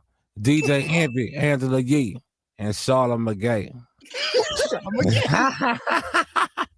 Man. Yo, he started laughing. Charlamagne.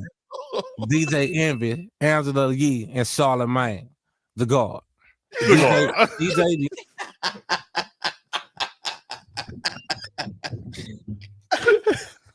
Sweet John Jr. Trill fam, y'all. You know what I do. Oh man, that's what tripped him up. He was doing too much. Yeah, chill out. with my girl DJ Envy, Angela Yee, and Charlamagne. That boy said Charlamagne. That boy started laughing at himself. Hey, so did you hear Be Easy talking that trash to Lance Stevenson? I didn't even see it. Oh man. I heard it was the face-off clips are. I'm gonna go through real nice and slow. Understand? I'm gonna do it to you sexy. I'm gonna make them people love you tonight. You understand? For real. I'm gonna make the people love you. Already. I'm gonna have you shake it ass, nigga. I'm gonna make you dance, Lance. No, I ain't gonna do that. I'm gonna make you dance, Lance. We gonna get straight to it, nigga. I'm gonna bring my dancing shoes and I'm gonna tap all over that court. You understand? You better. I ain't gonna be shaking ass. No. Nobody in the world ever did that. I tell you what I'm gonna do to you. What you gonna do? Sweep through left, nigga. If you stop it, nigga, I'm gonna spin, nigga. If you stop it, I'm gonna step back. If you stop it, I'm gonna go the other way, nigga. I'm gonna tell you what I'm gonna do to you. I'm gonna talk to you, nigga. I'm gonna teach you why I'm sexing you the fuck up, nigga. This ain't all right. Wait. Fuck is this consensual, nigga? This consensual, nigga. Make sure you get a bigger shirt. Cause you be in that motherfucker. I ain't wearing no shirt. Cool, nigga. Better. Get to the nipples. Wait. Is this a date? Be real. He said, I'm gonna get to the nipples. Real do it to you, you hear me? Oh, wait. I'm gonna get to the nipples, nigga. A 20. I needed to hold on. No, you need a full timeout, brother. You need a 60. Yo, it turned into he said, "I want it to be consensual. I want the people to know." He said, and Lance, so damn Lance. He said, I ain't gonna wear no shirt. I ain't gonna wear no shirt. Wait, nah, you saying the wrong stuff. Obviously, he don't want you to wear nothing. Yo, Mike Beasley, Be Easy did a bid. It seemed like it. So here goes my question, yo. What was worse? What he was actually saying, the dramatic music, or the fact that he kept whispering to this grown man? All of it was worse. And even Lance Stevenson's responses, because he was looking at him like, he was like, man, nah, you ain't gonna do nothing. You ain't gonna do that to me. Nobody's ever done that to me. Yeah, I'm like, nah, nobody's ever did it. He said nobody's ever done that to me while this man is talking about making a porno with you. That man said, boy, a bigger shirt because I'm gonna be in it. And then Lance fucked up and said, I ain't gonna wear no shirt. Perfect. That boy said even better. Even better. Even better is felonious work. I told Mel when we first started and we heard it, I was like, this is crazy because Lance used to be the wild boy on the court, blowing in LeBron ear and dancing and doing all kind of crazy stuff. And to see Lance just laid back, calm, and Bees is the one that's out here going crazy. He knew he wasn't gonna be Bees, man. He knew that. Yeah, Hey, I'm gonna tell you what I'm doing while I'm sick. That's why I'm sexing you up like that. Wait. Let me ask y'all a quick question, man. I'm gonna play a game with y'all. What's up? This is according to Clutch Points website. Who were the top 10 teammates of LeBron James? Just guess it according to Clutch Points. Not your top 10, but okay, D-Wade is number 1. Kyrie is number 3. How you know? Because Ant Davis got to be 2. AD? Okay, Ant Davis is number 2. Luka. All right, so hold on. Before y'all finish, as a group, y'all can only miss 3 out of this 10. All so right. y'all got 0 strikes right now.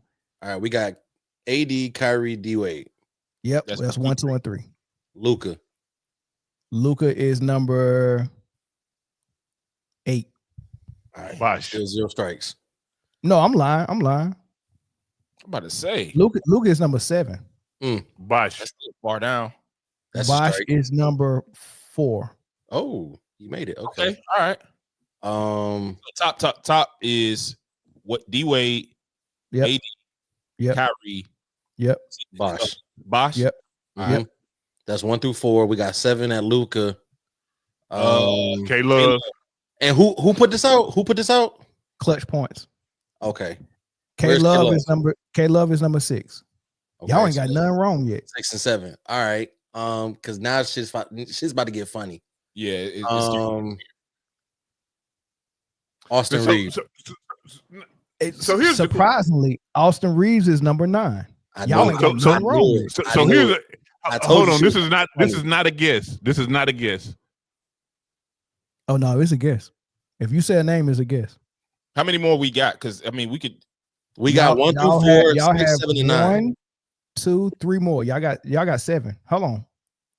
We got 1 y'all got 3 4. more. Yeah, we got 1 through 4, 6, 7, and 9.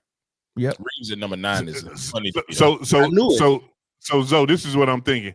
If you're talking about are they talking about at time they played with Bron or just career? Because Deez is on the brain. Yeah. Deez who? Same one that Kobe.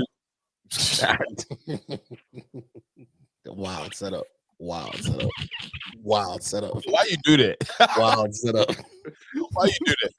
Because I don't want to say his name and miss it. Oh, and Mel gonna give a strike. That's why Mel said, "Who is it?" All right. Okay, hold on.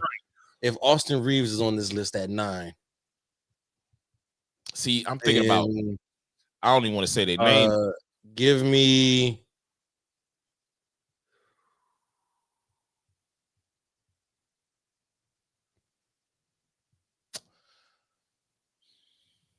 How many strikes we got? 0. All right. How many we get? 3? 3. All right. I'm finna take a swing, y'all. Take a swing. I mean, we still got 2 more. Come on, we can get this. Ray Allen. Strike 1. I knew it. Because I'm thinking about time frame that these guys played. Were they playing? Hey, look, that was an actual good one. So that cancels out. So it must have been that time that they played with him. So that cancels out Shaq and Carmelo. Yeah, that's why I'm about to say. I didn't even want to say their name because people that he played with at a later time. You know what I'm saying? Yeah, so that canceled them out. Reeves is on this list. B.I. Strike 2. Chill, Jay. Chill. You got a strike with Ray Allen. That's a better answer than fucking B.I. Nigga, B.I. was better than Ray Allen at the time that they played with Bron. LeBron has a ring courtesy of Ray Allen. That nigga hit 1 shot the whole season. And the series was over if not for that shot. Oh man.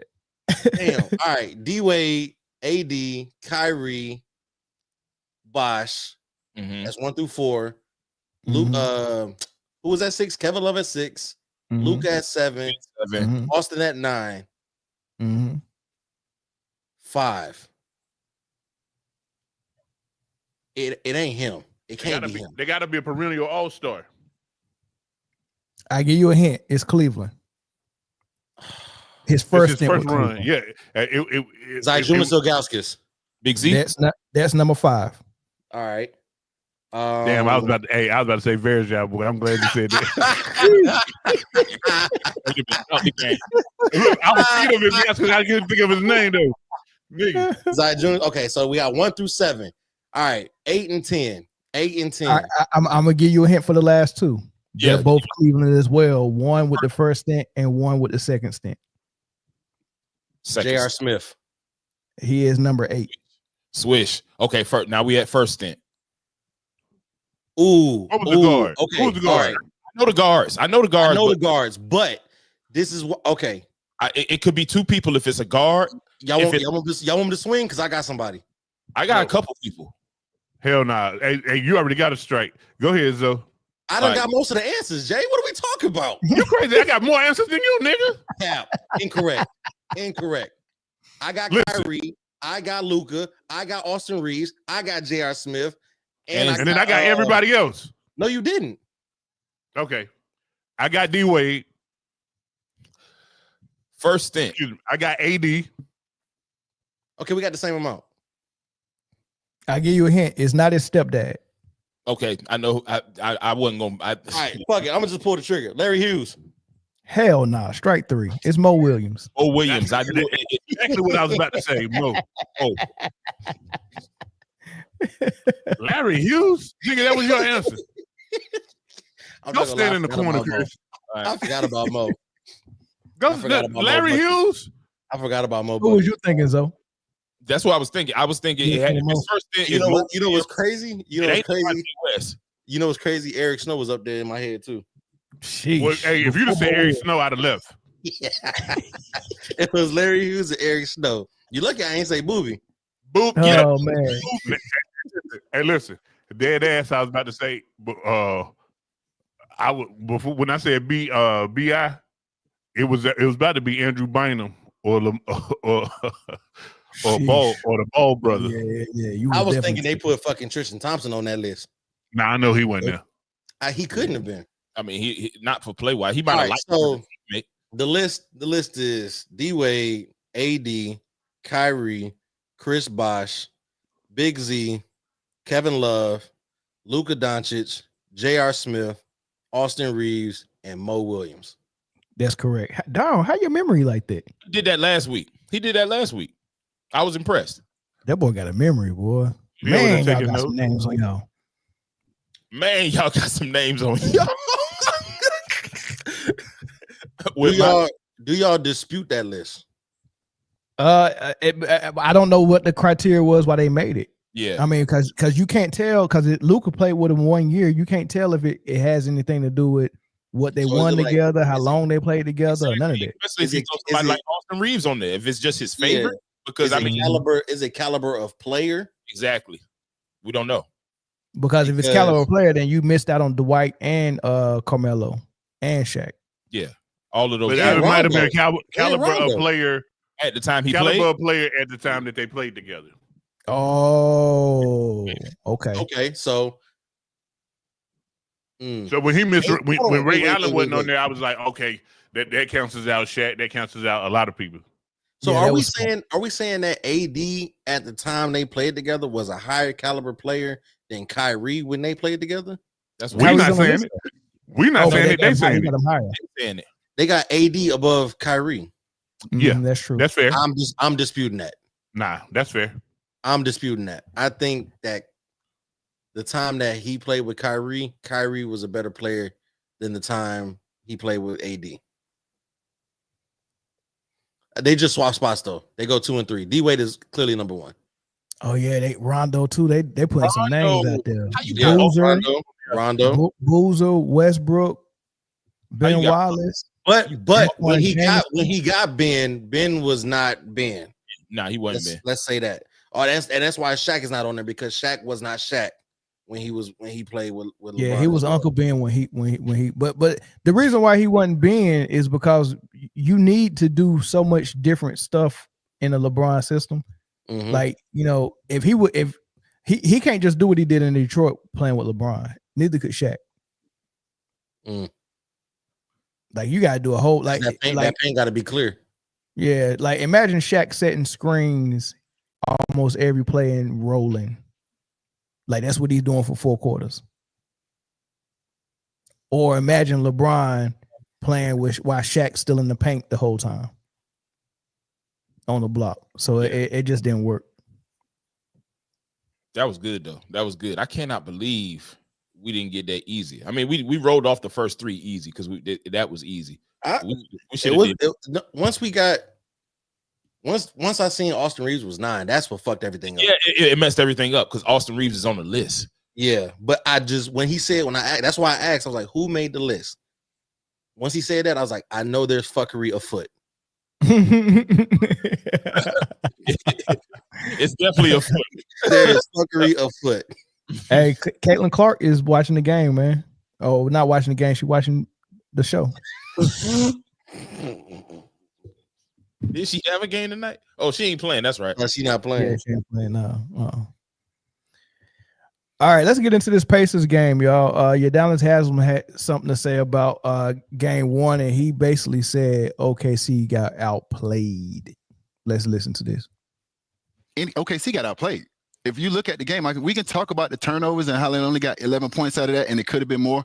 But if you look at the numbers statistically, they got outplayed. Even though the Thunder took like 18 more shots. 24 assists to 13 assists, 59 rebounds to 39 rebounds, 47% to 39%, 46% from 3 to 36% from 3. That's not even talk about the 6 guys they had in double figures for Indiana. The X factors, who I brought up yesterday, who were big and who were huge for them, to OKC's 3 guys in double figures. We're talking about a team who averages 120 points right now, got 110. So the turnovers didn't equal points. They didn't shoot well in the half court. They were inefficient. So the math did not math. They literally got outplayed. So if you want to know what they need to do, play better. Getting out rebounded the way they did, that was getting 24 turnovers and only converting it into 11 points. Only 3 guys in double figures versus the Pacers 6. That was the ball game right there. Yeah. My question: Hartenstein not being in the starting lineup. He did play. I hated it. I don't like the move. I don't like it. And I guarantee you it will not be the same game too. It can't be. It can't be. You get out rebounded like that, and you got a 7-footer that was starting and played well in the last series, and you got him coming off the bench. You need people that can grab the ball. You don't start a game with a small ball lineup, especially against a team with 2 7-footers. It seemed like they did that because the game plan on defense was to put a guard on Siakam, so he can't take advantage of them on the dribble drive. But he took advantage of them on the offensive glass and scoring easy buckets in the paint too. So they might have to rethink that. I guess they didn't want to just throw Chet on him and fly with it. But having Chet on Siakam and having Miles Turner be guarded by Hartenstein, I think you could still, I think you can get away with it. But evidently he wanted to throw a guard on Siakam though. It won't happen again. Nah, if it does, then they trying to lose. Sometimes these coaches outcoach themselves. Yeah, and they still overthinking it. They still should have won the game. They should have won the game. They still should have won the game. Yeah. So even though we're criticizing the move, we only criticizing because they lost. They had control over the game the entire game until really with 2 minutes left. Really. Yeah, 2.5. I think they said the Pacers only led one time in the whole game. It was the shot that Halliburton hit. That's it. That was it. They were down 9 with 3 minutes to go. They're the only team in the finals to ever do something like that. To be down 9 in the finals and come back and win the game that late in the fourth quarter, it's the only team to ever do it. As soon as the broadcast came on and Doris was talking about the lineup change that they were going with Kassan Wallace over Hartenstein, I was like, these boys just went 12-4 with the same lineup. You get to the finals and you think now is the time to switch it up? I'm sorry, you was listening to that. Yeah. Doris Burke she done lost me. Taco Master said the NBA accidentally used the same script as in the Denver series. That's funny. That's funny, man. Nah, but what else y'all see in the game, man? That kind of shocked y'all or whatever. It didn't shock me, but I'm gonna say it again. You know, I was not on Tyrese Halliburton. You know, I was not a fan of the way he played initially. Coming into the league, I felt like he thought that he was better than he was. I didn't even think that he was going to be able to get his shot off against a lot of dudes because of how he shoots the ball. He has a jumper that comes right in front. You know, his hand is right in front of his face when it comes off. It's a low trajectory, so I thought that he was going to have to change his shot, but he finds a way to do it in the clutch over and over and over and over and over again. I'm sold on him not being afraid of the moment. He's not afraid of the moment. No, he's definitely not afraid of the moment. And this is what makes legends right here. These type of runs, like this is what gets your name in the lights right here. So salute to Halliburton, man. Are y'all ready to call Halliburton a superstar? No. All-star. If he win a ring this year, is he a superstar? Yep. Well, so this is the thing. Do you have a definition for a superstar? Because when I look at my definition of a superstar, he meets the criteria. When I watch him play, I don't see superstar, but he meets my criteria for a superstar. And I think that's where the trick is. The one thing that's in my criteria for superstar that he doesn't actually meet is in opposing cities, people are coming to see you. Okay. So your definition of superstar go beyond the court. Yeah, exactly. A lot of people's does. Yeah. A lot of people be like, man, like, yeah, he not the draw. Yeah. Also, for me, the one thing that he doesn't have that I would label him a superstar for me is consistency. Yeah. Have y'all ever been walking down in whatever city you live in right now and seen anybody in a Tyrese Halliburton jersey? Can't say that I have. Yeah, Tiana Trump. Was just in one. In one is crazy because she wasn't wearing it. She's not in your city. I mean, everybody's in Cali. She was merely holding the jersey. Nigga, when Cali becomes a city, let me know. I know that's a state, Jay. But he said, well, "Let me know when Cali becomes a city." Stupid. But Tyrese Halliburton is a little too inconsistent for me. It's like city of California. He'll go and put up a 31-15 game, and then the next game he'll drop 8 points. Only reason why you say that because you always bet on him on FanDuel. On Underdog after he has a big game. You always a game too late on Underdog Fantasy. First off, you ain't listen. I think the reason why that bothers you, Chris, and it bothers a lot of people is because it's probably the same reason why Dwight bothered people. Because when they seen Dwight and they seen how physically dominant he was, they wanted him to dominate the way Shaq did. So they didn't appreciate what he was actually doing because he wasn't doing it like Shaq, right? So they missed the forest for the trees. With Halliburton, when we look at him, we're expecting, if you got 30-point capability, we're expecting you to be averaging 25 to 30 points like a Dame Lillard or SGA. But then he'll go around and have a game where he's doing it like J Kidd. Now, we didn't knock J Kidd for not having 30-point games and stuff like that and just running the offense like a point guard because we knew that's what he was. Mm-hmm. So we're confused on what Halliburton is because he can do both. But he didn't have a huge game last night, but they had 6 people in double figures and they won and he hit the game winner. Well, that's the way Indiana wanted to play ball. They don't want you to know who's taking the shot. They don't want you. And I'll give them that. Like anybody can go off in Indiana. Like we've seen it. Pascal went off. That's why you got Eastern Conference Finals MVP. We've seen Nembhard and Naismith and Nembhard go off. So I mean, granted, but like if you show me on multiple occasions that you are a scoring point guard, you can score and you can facilitate at the same time, both very well. But so is he there? You to do that? And that was my question. Go ahead. So is he a scoring point guard or is he a pure point guard? Is he a scoring point guard or is he a pass first point guard that can score? I think he's a point guard that can score. I see him as J Kidd, but we just get confused because he can actually do what some Dame Lillard do. Yeah, he can fill it up. I think he, like we've seen him score the ball at a high rate. We don't see it consistently enough. But that's the way their team is made up. Like he and I think to the credit of the Indiana Pacers, like I think that's a good thing. You know, he's going to be the primary facilitator, no matter what on the floor. Like we know that. We know he's going to be the guy that's going to have the most assists most of the time. But Pascal is for 30. Nembhard can get hot and hit 5 threes, and so can Nesmith, and then Miles Turner. He's going to have 14 and 7.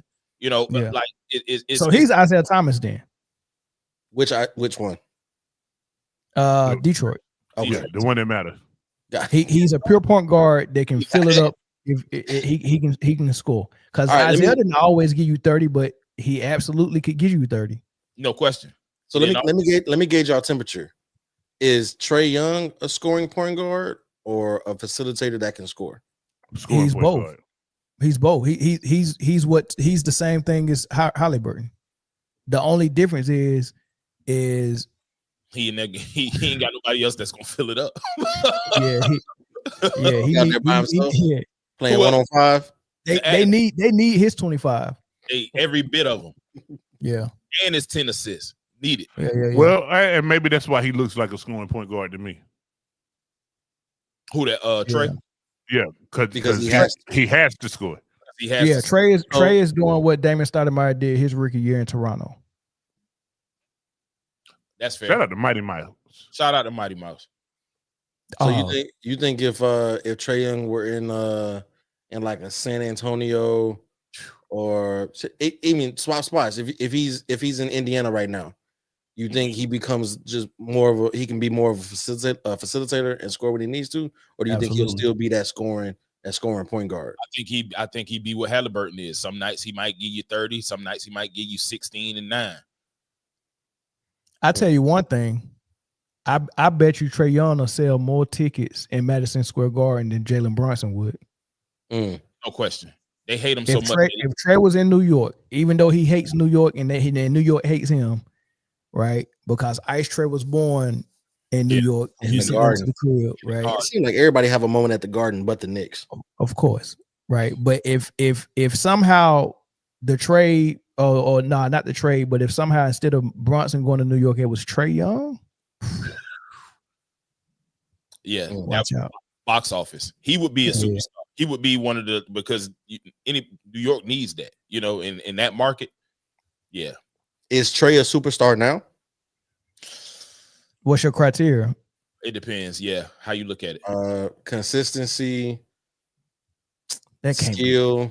But that fits so many people though. Trae Young is a superstar. The young boys really like Trae. Like he's people's favorite player. Like I see people in Trae Young jerseys walking around at the mall or whatever. So I think he's super. People buy tickets to see Trae Young. He's a draw. Box office. He's a draw. He's box office. And we're talking about consistency. He's been a 25 and 10 guy since he came in the league. But I think anybody that you ask, are they a superstar? I think on the court, usually they meet the criteria. Yeah. So asking, they okay. I see what you're saying. Yeah. So my back to my criteria that I came up with, and y'all done heard it before, but I say it again. Any player that is the number one option, the number one option, the number one scoring option. If I'm a player that's the number one option for a team, that you put the team on my shoulders as the number one option, and I'm able to successfully carry that team over a period of time, not do it for 1 year, but you got to show me multiple times that you're able to consistently carry a team as the number one option. Then I will call you a superstar, right? And by successful, there's levels of success. If your team is making the playoffs every year consistently, I will call that success. But more successful than that is, are you making deep playoff runs, right? Yeah. Because sometimes you could be fool's gold, like maybe Donovan Mitchell, because Utah was making the playoffs every year. So you can call that successful, and he was the number one, and the team was on his shoulder, but they couldn't never make no runs. Yeah. He can kind of be borderline, but yeah. So that's my definition, and Halliburton has been doing that for the last 2 years or 3 years. So he's consistently leading the team as a number one, right? So he meets my criteria as a superstar, but when I'm watching him play, I'm confused. Right. Is he the de facto number one though? Because like I said, we've seen it. That's the question. We've seen it plenty of times where other people are getting off. You know what I'm saying? Pascal Siakam getting his. So, and there's been plenty of times. But his number one is will sit back with 8, 10, 11 points, and not. But he's still distributing the ball. He's still making the offense flow. So he's doing exactly what Magic did for the Lakers. But what about in these games that he's not being the number one scoring option and they lose? Who does that fall on? Because that matters as a number one. That matters as a number one. Maybe him, maybe game plan. You know what I'm saying? I think he's capable of scoring 30 every night, but I don't think that the coach and the team wants that to happen.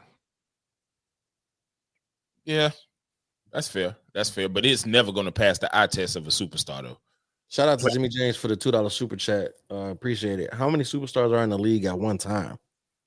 Right now? Usually 10 to 15. Is there before we get into it, is there a level above superstar? Yep. No. Yes. No. So for me, how many players are in the league? 350? 400 and 48?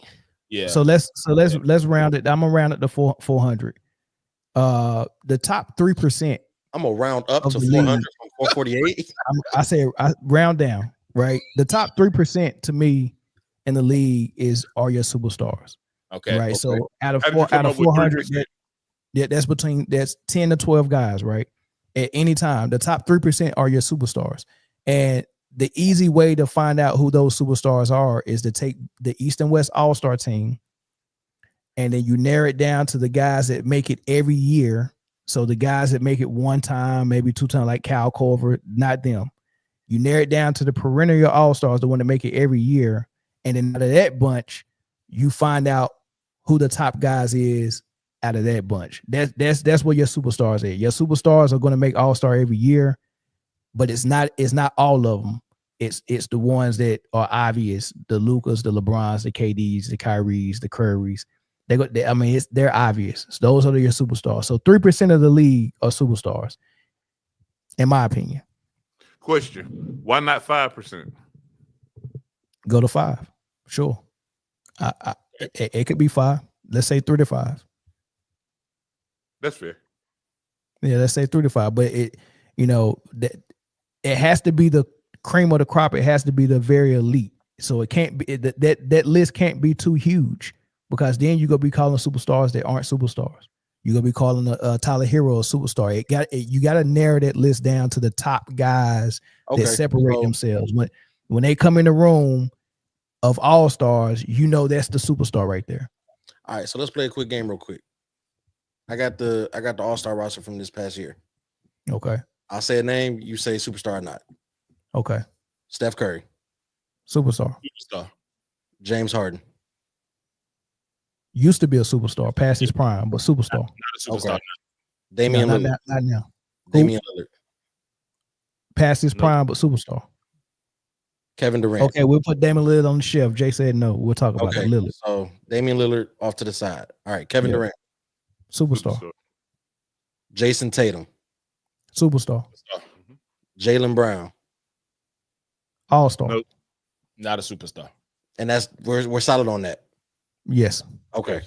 Kyrie Irving. Superstar. LeBron. Superstar. AD. Superstar. Okay. That's already how many superstars? 8? And that's just the all-star team, right? That's just one team. Remember they had three Okay. teams. Let's go to the other ones. SGA. Superstar. Donovan Mitchell. All-star. Nope. Okay, so he's off to the side. Pascal Siakam. Nope. Good role player. Okay. All-star level role player. All-star level role player. Okay. Jokic. Superstar. Cat. No. All-star. Nope. Okay. Wembanyama. Nope, not yet. Before his prime, and you can't be a superstar before your prime. That's true. He's almost there. He's going to be there. Potential superstar. Yeah, fringe. Yeah. Okay. French. Alperen Sengun. All-star. Trae Young. All-star. Giannis. Superstar. Okay. Last one. Brunson. No. All-star. Okay. Hero. No. Great role player. All-star level role player. Okay. Jalen Williams. No. All-star. Okay. Not even perennial yet, but just breaking into that all-star level. yeah. Jaren Jackson. Nope. All-star. Evan Mobley. French all-star. Yeah. Darius Garland. French all-star. Cade Cunningham. Same thing as Wemby, on the cusp of being a French. superstar. Mhm. Yeah, Anthony too Edwards. early to say. Anthony Ant-Man, Yeah. superstar. Star. So how many we got? Stars I we think had. That's that all of was- them. That's all of them. The other How ones are many we rookies. The other ones are rookies and sophomores. So we got what, 10 superstars in the league? AD. Oh, we didn't say Luka because he didn't make it. So Luka, add Luka. Okay, so Luka, Anthony Edwards, Giannis, Trae Young. Y'all said Trae Young. Y'all call him all-star. All-star, yeah. All-star. Jokic, that's 4. SGA, that's 5. AD is 6. LeBron is 7. Kyrie is 8. Jason Tatum is 9. Kevin Durant is 10. James Harden is 11. Steph Curry is 12. And Damian Lillard is on the fence at 13. So we got 12. Are we counting James Harden because he's not one now, but he was one? We gonna count him? Yeah, he's not one now. Yeah, Okay. so take you wanna take him Harden out? off. So take Harden off. Yeah. That's 11. And Yeah. Damian Lillard, we were supposed to have the conversation. Yeah, we haven't seen him at a superstar level in 2 years. So, and then he just hit the Achilles. So is it time? Oh, and Kawhi's still a superstar in my opinion. But So now we back to 12. back to 12. So are we taking Lillard off because we haven't seen him perform? Yeah, he's as a superstar. I'm okay with that. Nothing that you've seen with a 0 in Milwaukee jersey says superstar. No, yeah. Facts. But 12 is So- over that 3% limit. Well, 12 is 3%. for 400. Yeah, 12 is 3% for 400, and we got 480. So I don't know what's 3% of 480. Yeah, we could actually add 2 more people. Who? I don't know who it is, but we could add 2 more people. Make the math work. Sure, why not? 3% of 480 is 14.4. So I just said we could add 2 go more. round down, Mel. So 14. So between 12 to 14, This is how math 3% works. of the league. That's how math. Right. So do y'all think it should be more than 3%, or the top 3% are your superstars? No, from a list. I like the top 3%. Well, because here's the thing, right? So you got all that. I can give you a name that doesn't meet it from success wise, but he's definitely a superstar, and that's LaMelo. Oh yeah, LaMelo is cold, but hey man, but you guys be able to lead your team as a number 1 though. Yeah, lead them consistently as a number. I Hey, think the reason. but hold on, time out. So he's not a proven superstar yet, Jay, but he's a superstar that by him observation, and but Paolo. he hasn't proven it. Him and Paolo. Okay. So They got it. Paolo for sure, yeah. But what I want to say about LaMelo is when your team is fringe dookie, like they've been dookie for 100 years. Yeah, they just got good. You're winning expected. Even with Wemby coming into that San Antonio situation at the time that he came in, winning isn't as like leading them. Success looks different than making the playoffs. Success is just right. Yeah, It starts at getting better and contending for the bubble.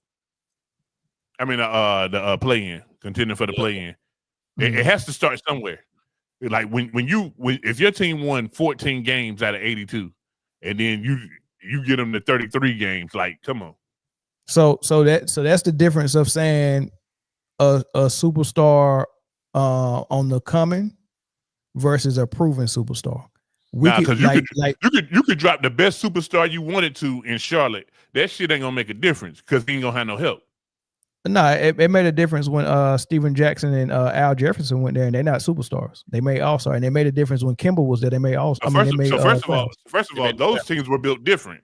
Those teams, and they wasn't even the Hornets. You talking about Bob? What about when Kimball? What about when Kimball took them to the playoffs? the Bobcats still. We talking about the Hornets. Kemba got there with the Hornets. Did he? Yeah. If he did, nobody knows that but you.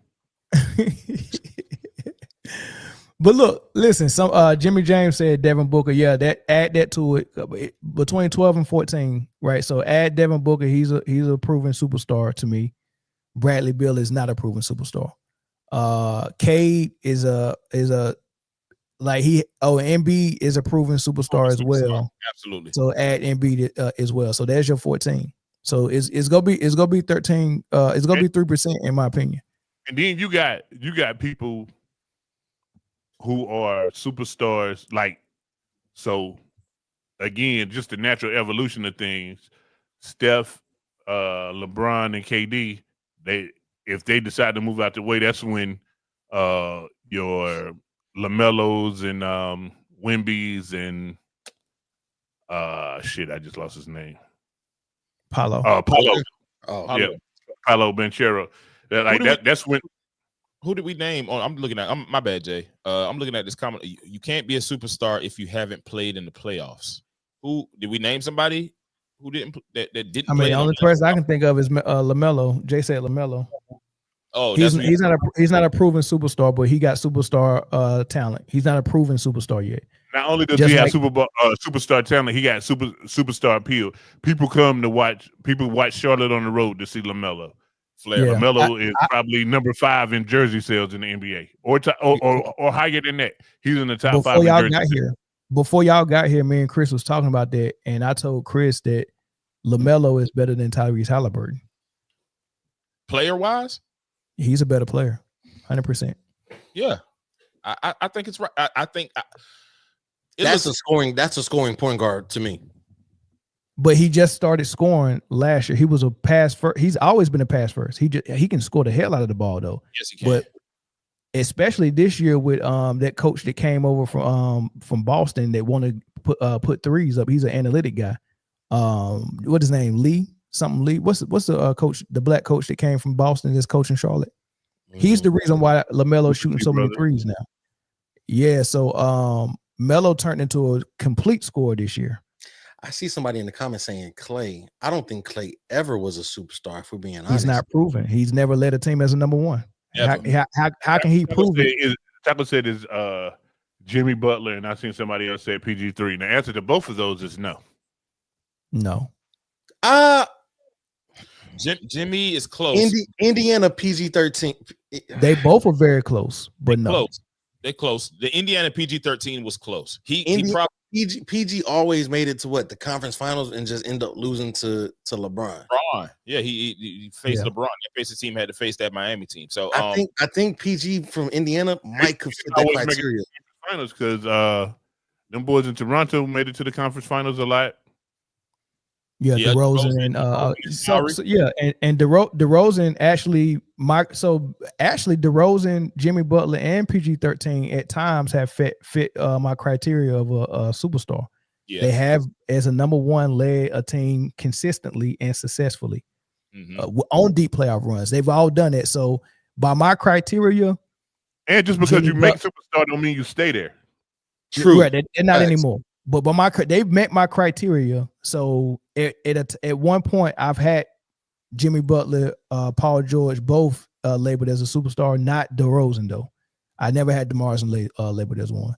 I don't think John Morant is a superstar, nor do I think he can get there. Why they call DeRozan Django? Come on, man. No, that was Jimmy Butler. That was Jimmy Butler in Miami in that bubble. That boy was going through it. Yeah, but you see how they keep naming names, right? At some point, if you keep naming all the names that are good players and all-stars, you're going to name the entire all-star list.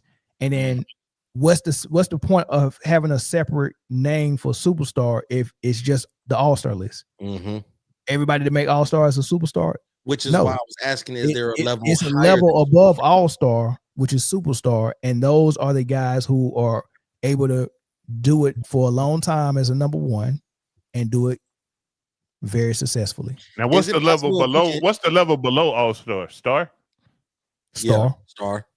And what's the level below that? Role player? Lucky you got a job.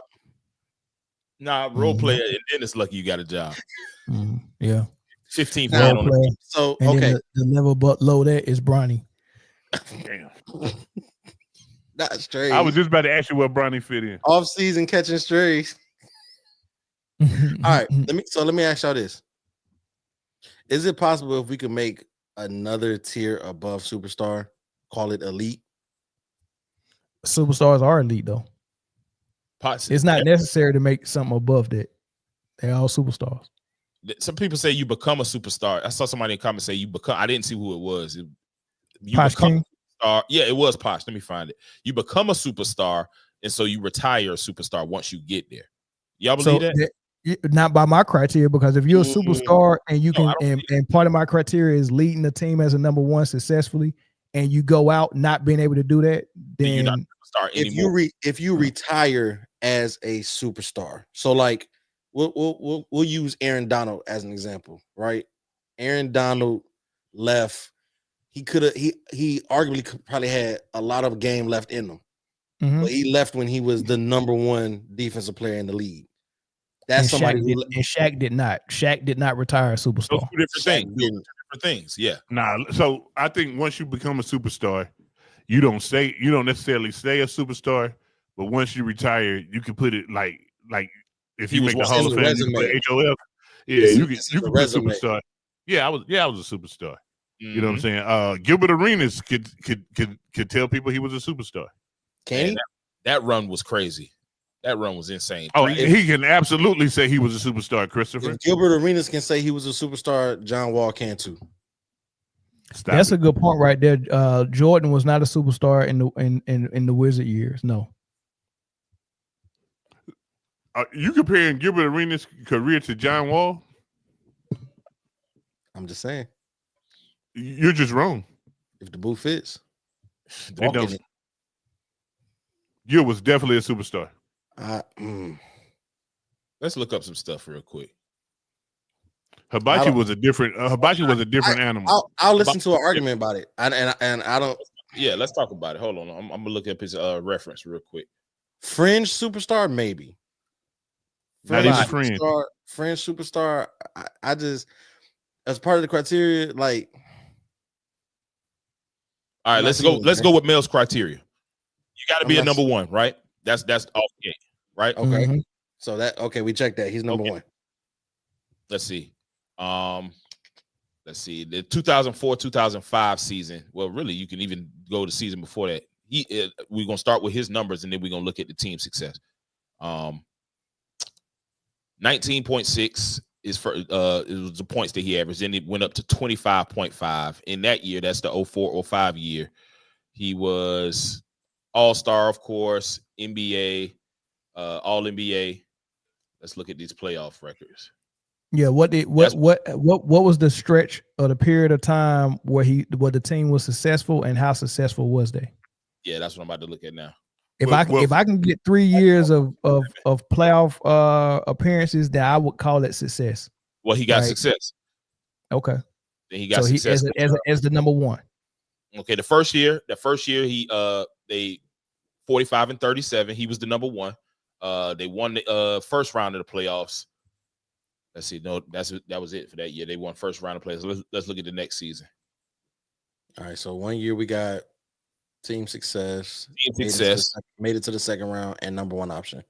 Yeah, you gotta do it more than 1 year though. I gotta see it consistent enough to say it wasn't a can't get right retard mistake. All right, I mean, because when Can't Get Right hit that home run, they was like, nah, give him another one. Yeah, give him that one right there. Yeah, give him that one. Put that stank on it, Jangalang. See, you know what? The next 2 years, him being that number one, they lost in the first round of the playoffs. It don't matter. They made the playoffs every year, and one of those years they was a 500 ball club, wasn't they? The last year, 06-07, 41-41. So the record the record was pretty. Yeah. Okay. They look like average mediocre to me. I don't know. If I want to count. Nah. Look at this. Who did they lose to in the playoffs those years? Cleveland. Yeah, they lost to Cleveland. And shoot, one of them years they might have been number one in the East. They ain't never been number one. Not at no 45 and 37 they was. Nah, not the Wizards. They ain't never been number one. They was in the top half. No. Top half. So are we counting that as success? No. Those Dude, 3 years. hold on, time out. You got to look at the team. If it was the same thing. So we got to look at the team. And Chris Bosh was a superstar. We got to look at the team. The Wizards, dude, they made the playoffs 3 straight years. That's never happened in the Wizards' history. But they and see. So if it was reversed, if they first round exit, then second round exit, they got better. They were a second round exit, first round exit. Nah, and the record also got worse. Yo, this fall off got to be studied at Harvard. Them boys, yo, they went 07-08, which was the next season after that. They 43-39 after making it the playoffs for the previous 4 years. Lost to Cleveland again that year in the first round. Gil was still on the team. Then the next year, I think, 19-63. That's the locker room incident. Gotta be the Javaris Crittenton. Yep, that's what it was. That's the Javaris Crittenton season, and it didn't get better after that. So, I mean, I guess the conversation can be had, Jay. So once you take Gil out of there, they sucked a whole bunch. Superstar. That doesn't make him a superstar, though. You could take an all-star away and they suck if the team only had an all-star. Gil was a superstar, man. It's okay. You ain't gotta like him. You put up an argument. I love Gil. Hey, shout out to Gil too. Agent Zero, man. Shout out to Agent, man. But and we seen you a couple of times from the No Chill Gil in our chat, but we ain't got to, you know what I'm saying? So Triple Arrow said if Gil a superstar, Richard Hamilton was a superstar. That's I ain't mad at that. And did Richard Hamilton lead that team, or was that Chauncey Billups? That might have been Big Shot. Nah, or was it everybody? The on paper answer is Chauncey. The answer that every Piston fan knows is that everybody had a turn. Everybody had a turn. That's what I love about that team. My God, imagine if they would have got Melo. And let me never not take this opportunity, man. Fuck Richard Hamilton. Wait, what? For what? You don't know? Oh, okay. And fuck what's your boy name? The fat Alameen, fat ass point guard. Yeah, Alameen. Well, you fuck that backcourt. Hold on, wait. Oh, North Carolina. Oh, he called you a Tar Heel, Jay. No. He a Duke fan, and I'm assuming them boys. I can't remember where Richard Hamilton went to school. UConn. They went to UConn. UConn. Thank you. UConn. Yeah. So I will never not take an opportunity to say F that man. Hey, man. Hey, Richard Hamilton is the true Phantom of the Opera, man. Stop playing. He is though. That man.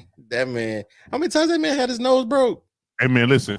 All Before the time. he was just like, I'm gonna permanently wear this bitch. Yeah. Elamine and Rip Hamilton bullied my guard so much, bro.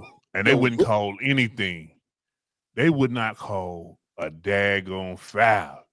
Is anybody going to speak on this? Or we just gonna let this shit happen? How can we not? How can we not? How can we not? Mel, what the fuck? Explain yourself. What? Please. I don't understand. Are we doing war now? No, that's cool and all, but yeah, that's fine. That happens. But for 2 hours, 16 minutes, you were wearing a white hat. Or was I? No, you were. He might have peed on the hat. He said he had to go. You never know. Is it real or is it Memorex? As a Mandela effect, huh? That's crazy. He said that's blasphemy. Can y'all please explain why LaMelo overhead? Oh, Why that's LaMelo? easy. That's easy. Personal preference. All right, next question. Not even that. I don't know if it's personal preference. You know what? I do think Halliburton is a better defender than Melo, so that counts for something. Well, I don't like how you capitalize the I in Halliburton. Who did that? Melo, he'd be like, I do think that Halliburton, like, bro, just say Halliburton, man. You can say Halliburton. You ain't got to say Halliburton. What the hell? You got to say it like that. What the hellion? What the Helly Burton? What the Helly Burton? That's what they say. Yeah, Helly Burton. They call Y'all it ready for the last topic? So hold on, real quick question. It said, who was the number one on the Boston Big Three? In super teams, usually they all take turns, but the number one was clearly Paul Pierce. It was his team. It was the truth. Nah, I'm still going with White Mamba on that one. Sorry. and no disrespect. Before there was a Paul Pierce, that was Cybertoon team. That's true. Hit him with the shimmy after I hit this 3 on you. Yeah, there was and he was a superstar too for 1 year. Hey man, I'm not gonna tolerate the Big Baby Davis disrespect, man. That was Big Baby team. What y'all talking about, man? Big Baby doing a bid right now. Yeah, Shout out to Bad Decisions. Shout out to Bad Decisions and free Big Baby to Big Baby free. Speaking of Bad Decisions, did y'all watch the Give It a Ringness and Jarvis Crittenton documentary? I got to finish it. Did you watch the Brett Favre? Did you watch Brett Favre? I did not watch the Brett Favre. Please watch that tonight. For real? Okay. All right. Is that about the money scandal? It's about that and the takes. That nigga's a sleazeball. That man sent raw meat to a chick he never had a conversation with. Never had a conversation with. What? Get him out of here. Pack him up. And he got her number from somebody else. That's crazy. And that was the first thing. Hi, I'm Brett. Nuts. Yo, Brett Favre, a different type of dude. Hey, wow, yo, he hit up on MySpace like, I'm gonna be calling you. Dang, that's crazy. I'm going to be calling you. And ESPN didn't talk about none of that. Oh, hey man, you know it's all right. Never mind. That man said he's a 69 guy. He sure is. Yeah, facts. Please, facts. And the shorty looked exactly like his wife. Nah, it looked like him. Well, shout out to the cheeseheads, man. Yeah, that's crazy. Go Pack, go! I guess I don't know. Now he was with the Jets when he did it, man. So shout out to them. Yeah. Shout out, yeah, he was with the Jets at this time, so he was past his prime. Brett Favre. All right, y'all. Last topic, man. Adam Silver went on the Breakfast Ball podcast, which was shocking to me because usually when he do guest appearance on people's podcasts, he not live on location, man. He was actually in their studio. I thought that was cool, man, for the commissioner to drop by to a podcaster studio. But that was a major network though, so it is what it is. But no, he was asked a whole bunch of questions, and they asked him about All-Star Weekend, and he said that there will be some type of USA versus the world for All-Star Weekend, trying to fix that. So I'm gonna play how he described it, and then right after that, you're gonna hear Stephen A. Smith talking about it, and then I'm gonna come back and get y'all thoughts. But what about the concept of USA versus the world? Is that something that we will see possibly next year as you continue to try to tinker with the weekend? Yes.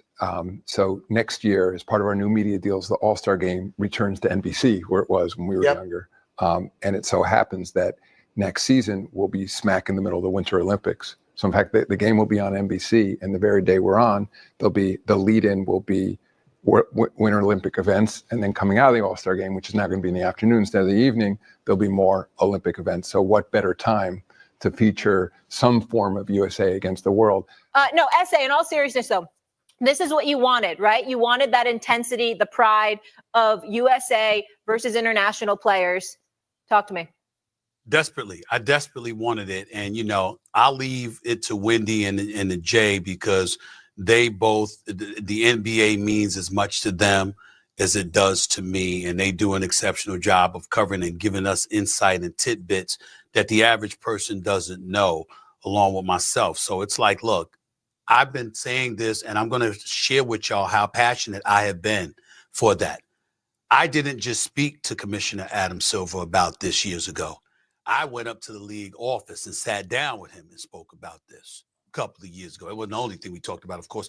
That was one of the main things on my mind. And the reason why is because internationally, and please put Jay and Wendy up because I want to see them when I'm saying this, I brought that up to them because the fervor that comes from the international community with their athletes. We've heard a lot of things. Jay, you've been all over this world. Wendy, you've been all over this world. Tell me one time when it involved a player in Europe, a player overseas, with an event, whether it's their regular season games, whether it's a tournament or whatever, where complacency was ever a subject matter. It doesn't happen. You have people literally that would be scared to walk the streets if somebody was questioning their fervor in a competitive matchup because they looked at them and they felt they weren't giving enough effort. Juxtapose that to NBA All-Star Weekend. What the players, not all of them, that's why we're not naming names, but we all know who some of them are. What the players have done to dilute the importance, to dilute the significance of NBA All-Star Weekend is a crime. It is a crime. Man, what's y'all thoughts on the whole thing? Adam Silver think fixing All-Star Weekend is going to be USA versus World. A lot of analysts, including Stephen A. Smith, have been lobbying for this for years. Stephen A. Smith just admitted that he went to the front office to talk to Adam Silver to try to convince him to do USA versus the World. And Stephen A. Smith prime motive behind this is that he think that the USA players are not taking it serious enough to be competitive in the game, but he's forgetting that it's foreign all-stars in that game as well that are also not taking it serious. And then him to try to compare it with how Euro ball is in Europe and they take it serious. He's comparing All-Star Weekend to how they perform in regular games. I just think it's tacky and stupid. But what's y'all thoughts? My first question is the representatives of the world. Is it just NBA foreign players, or are they going and grab actual world players from like FIBA to come play against the NBA? I doubt the NBA would ever showcase anybody outside the NBA. That's the same reason why they never wanted to play the N1 mixtape guys in a dunk contest, because everybody was like, man, if you want the dunk contest to be good, get them N1 guys and compete against the NBA. And ain't no way they're about to let outsiders come in and show you that it's better basketball players somewhere else. Okay. So it's just the foreigners in the league. That leads me to my next question. Can you name me 12 all-star level foreign players? No. There's your answer right there. Here's also your answer right here. The answer is in the game, in the title itself. It's called USA One Country versus the entire world. Every other country. Everything you need to know. It tells you everything you know. If I take you to a AAU tournament, and after the tournament is over, we say we're going to take the champions, and we're going to take the best player off of every team in AAU, and take them and put them versus the champions. Does that sound like a fair? The world versus the USA, the entire tournament team versus one team, like that don't make sense. The world. You mean every country that you can think of, those best players against the USA, which is that one tells you, right? That tells you how dominant this country is. Yes. With basketball, that doesn't tell you something different. Now, if it was Serbia versus the world, would that be fair? No, we'll kill them. We'll kill them. I mean, 195 countries is a lot of countries. That's all I'm gonna say. USA is only one. We got 195 countries in the world. That is dumb. The world. Would you do Serbia versus the world? Would you do Russia versus the world? Would you do Slovenia versus the world? Latvia, none of them places you wouldn't do. France, you wouldn't do that. Well, I mean, not if you wanted to be competitive. But it's not really the world. There's no Somali players. There's no players from Bangladesh. I mean, do you think out of all the countries that's represented in the NBA, I think Serbia is Jokic, Slovenia is Luka, and whoever else, right? All Greece, Giannis, France. Yeah, so Giannis, Embiid. all of that, France, all of that, all those Embiid countries over there. represented. Do we have the best player from that country, or is the best player still in that country? We have the best player from that country. All right, so all of those countries, their best player is in the NBA, and you're going to take every best player from every country and make a team to go against the USA. 43 countries. It's 43 countries. The 43 countries got their best player playing in the NBA. And they think that's gonna prove something, man. People think they flexing. Oh man, the USA go get crushed. And why is the world catching up? Why is the world? The world. You're not even listening to the words. The world. In the world, Craig? In the world? I said this before, and I've said this for the last couple of years with how the All-Star game has been going. Get these dudes something. You want to make it competitive again? Get these dudes something to play for. Like I use the example of baseball's All-Star game. The winning conference gets home field advantage in the World Series. Give these guys incentive again. You know what I'm saying? Make it competitive. That man said, all you got to do if you want competition back, all you have to do is stop rewarding what you don't like. Right? If you want defense to be played, do not have a guy that don't play defense sitting on first team All NBA.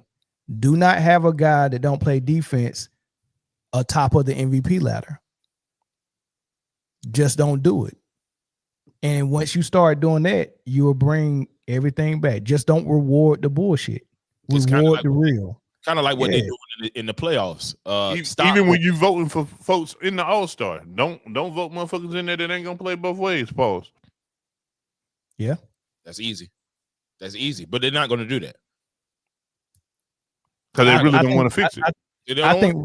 I think not rewarding the BS is a start, because what that means is that Adam Silver has to sit down with the top media heads and say, I don't want your talking heads talking about this anymore and glorifying this anymore. We want to glorify the stuff that we want our league to really look like. All right. So you get that instruction, and then you talk to your people who got votes, and you say, I know you part of the media. I know you've been voting one way, but here's my criteria. This is what I want to be rewarded. Right. And then it'll look more like what Scalabrine said, like how we got superstars that don't play both sides. How are we calling guys great that don't play both sides? Like you like the greats had to play both sides back in the day. They had to. There was no such thing as a two-way player, because basketball is a two-sided sport. Offense and defense. You have to be good at both of them to be considered great. Well, you used to be. Yeah, and look, to be on the court, you had to be good at both, because if you was just a specialist, remember what they did with specialists back in the day? I mean, what did they do to Draven Petrova when he played for Portland? A spot-up shooter. That man came in with like 4 seconds left before the half, or 4 seconds left before the end of the game. And Draven Petrova was 10 times better than Luka. He was a bucket. He was 10 times better than Luka. He was a freaking problem. And they treated him like a specialist. What they do with Turkoglu and Stojakovic when they first got to Sacramento? Specialists. We didn't even know when Turkoglu was in Sacramento, we didn't even know he can handle the ball like that. Sure didn't. Exactly. Sure did. Specialist. Ito was a bucket. Said the greats didn't have to play both sides. What? That's cap. I don't even. Yeah, you're right. He answered his own question in the end of that. That's cap. We agree. Yeah. That's mad wild. I don't know no greats that was a cone. All right. So call back to a previous topic. We call Jokic and Doncic superstars. Do we got to look at that? No, because we basing it off of what's here now. Yeah, I mean, yeah. This is the game. They are. Now, do I rank them as high as the ones that's playing both sides? No. But they are superstars. Okay. They just don't play D. I'm picking up what you're putting down.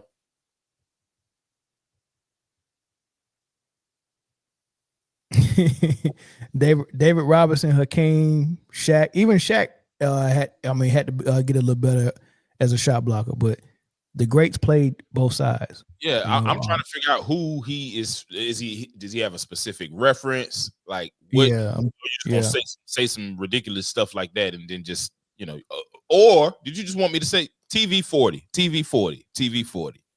Follow TV 40, I guess. If you got a channel, because I don't even know. Like, you make the statement and you have nothing to represent that statement to be true.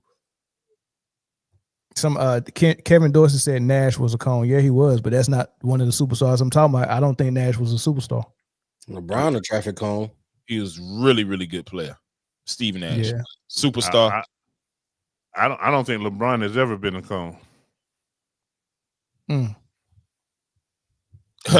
K. Soprano said Morning used to get funked on all the time, but that never stopped. And that man definitely got bammed on more than any other superstar. I'm glad you finished that by saying any other superstar, because if we were just talking about NBA players, period, what's her boy name? Sean Bradley. Man, people making bets to try to Sean Bradley got a highlight to his whole career. Is just you knew you made it to the league when you dunked on Sean Bradley. Hey, but if you go look at Sean Bradley actual highlights, he done bammed on a lot of them boys. He was a bucket. He didn't have to jump. Here go the bull crap. Here go the bull crap. Here go the bull crap right here. That's the nonsense right there. Okay, I knew some bull had to be coming. Magic, Bird were not defenders.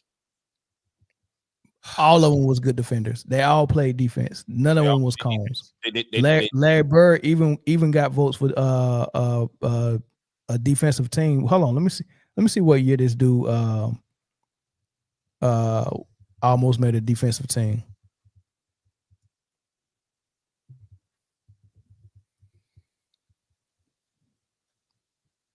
Larry Bird has made 3 all defensive teams: 1982, 83, 84. Man, get off my phone, dog. Get up off here. Larry Bird made 3 defensive teams. That man ain't even on the phone, man. Get off the screen. 3 defensive teams. Like, people got to stop just repeating what stuff that they hear on Gil's Arena. You didn't sit and watch them dudes play to know if they played defense or not. Just stop making stuff up, dog. Was Magic, Bird, and Dominque as good as Michael Jordan on defense? No. If that's your comparison, then it's a lot of. Come on, man. You doing? Nah, I don't like them dudes. Absolutely defend. You can't win championships and not defend. Hey, TV 40, it's always a bad move to turn the pot on and then get in it yourself. Don't do that. Absolutely, that's a bad move. Unless you want to be sports suit. Unless you're into that type of thing. Yeah, that might be your. I wouldn't recommend it. Some people just like the heat. Man. He is. Some people just like the heat. Show that tail fella. Was Ron Harper a superstar? No. Get off in that pot. Cut them veggies up in there. Cut his own carrots. Cut his own carrots. Yeah, baby. Cut them veggies up in there. That boy made a TV 40 stew. And don't stay in there too long, man, because we don't want you extra crispy. We don't want you extra crispy, man. And when I say the boy got his own money, I mean the boy has got his own money. My son works. My son works. I can't believe Mel said there's stars, all stars, regular stars, role players, barely making it in the league, and Bronny under that.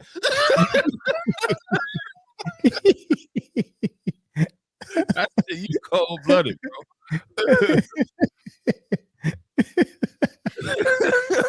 We went through the whole tier system of the NBA, and Bronny wasn't even on the scale. Even on the scale? Like, oh man. You a fool. Wait, man. Because now I'm getting confused. Bro. Jordan won a defensive player of the year with Hakeem in the league. When was MJ a better defender than Hakeem? You just said it. When he won defensive player of the year in the league with You know what, TV 40? That year that happened. Call in TV40. We want to hear this. Actually, I don't. Man. I have never seen nobody I'm gonna make them answer famous. the question that they just answered. Hey, Zoe, I wore a blue shirt on Tuesday. What day did I wear a blue shirt? Yeah. You just said it. Oh man. That man said Jordan won a defensive player of the year. Jordan won Are you serious too? Jordan won a defensive player of the year when he was in the league. Man. This is like a fucking Jeopardy question. Come on, TV40, call in. It was like Come a on, Jeopardy. TV40.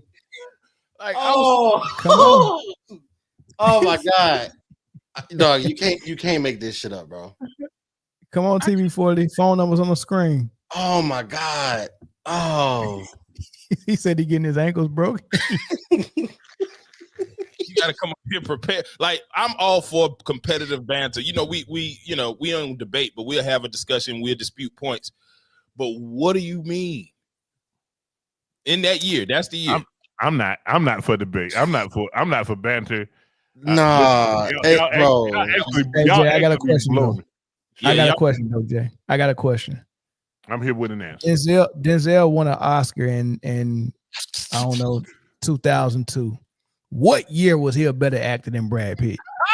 2002. It has to be 2002. There may be other years as well. That's a highlight. A good starting That's point. a clip, Zoe. It's a clip. That's a highlight, bro. A good starting point is 2002. Dog, I mean, Chris, last question, Chris. Oprah Winfrey won Show of the Year in '97. What year did she have a better show than Sally Jesse Raphael? That's a tough one, man. But I'm gonna say 97. I'm gonna go out on a limb. I'm about to just go out on a limb. I'm out of lifelines, though. I can't phone a friend. I'm gonna say 97. But what's crazy is 98 may work too. Hey, TV40 is on the line, y'all. TV40, what's up? What's going on, fellas? Hey, yeah, shut your YouTube off in the background. So check this out, right? So check this out. What I'm saying is clearly just because you won the award doesn't make you the better defensive player. We have times when Tayshaun Prince was second in all NBA motherfucking defensive team, but didn't make a first, second, and third team all defense. How does that make sense? So how does that make your point of the what I'm saying is of the greats not playing defense? Awards, yeah, but how does that? Eyeball, but hold on, so the top. Hold on, let me finish with the question though. Okay. The topic of discussion was turn it off in the background, brother. Yeah, cut your YouTube off in the background. Cut it down. My bad. You good? Okay, so the topic of discussion was the all-time greats played defense. They had to play defense. They didn't cheat on defense, right? And your response was that's not true. Larry Bird, Magic, and Dominque didn't play defense. And then I just proved that Larry Bird, just looking up one guy, Larry Bird made 3 all-defensive teams, right? The award means nothing, bro. Okay, the award's a popularity contest. So how does your Michael Jordan point prove that the award don't mean nothing? Well, I'm continuing with the overall point. The point is that Larry Bird won 3 defensive plays, 3 defensive team awards in a time when Scottie Pippen, Dennis Rodman, Buck Williams, Terry Cummings, Michael Cooper, and Bobby Jones was in the league. Tell me what time. Larry Bird didn't win Defensive Player of the Year. He made it all defensive team. I didn't say he was. Right. But I named you 6 guys that are clearly better defenders than him. There's only 2 defensive teams. All we need is 4. All right. Well, great. You know what? That's hold on, Jay. I got this. That's perfect. I like that you just said that the Defensive Player of the Year and all defensive team means nothing. So now all we got left. I didn't say it means nothing. Hold on. It means nothing anymore. So now all we got left is what we seen with our eyes. So now only thing you can do is describe for me with your eyes how Bird wasn't a good defender. Did you see let's say what was that game they called it? I bid you a good night, sir. I knew you didn't have the answer, Sway. I knew you didn't have the answer, Sway. You can't answer. This is what you always do, bro. You can't answer the answer question, but you cut. Did you watch the Boston Massacre when James Worthy run that dude off the court? He couldn't defend him. He couldn't stay in front of him. Okay, Larry so Bird he couldn't so stay in he front so of anybody. so he Oh, I'm can't not so done. he can't Let me finish. hold on, Let me hold on. finish. So You he cut can't me off, bro. so he You can't no, you hold up. Let me finish, bro. Let all me. right, let's go ahead and put this guy on mute. So he couldn't guard. Can y'all still hear him? I got him on mute. Can y'all hear him? He All muted. right, good. So he couldn't guard James Worthy. That makes him a bad defender.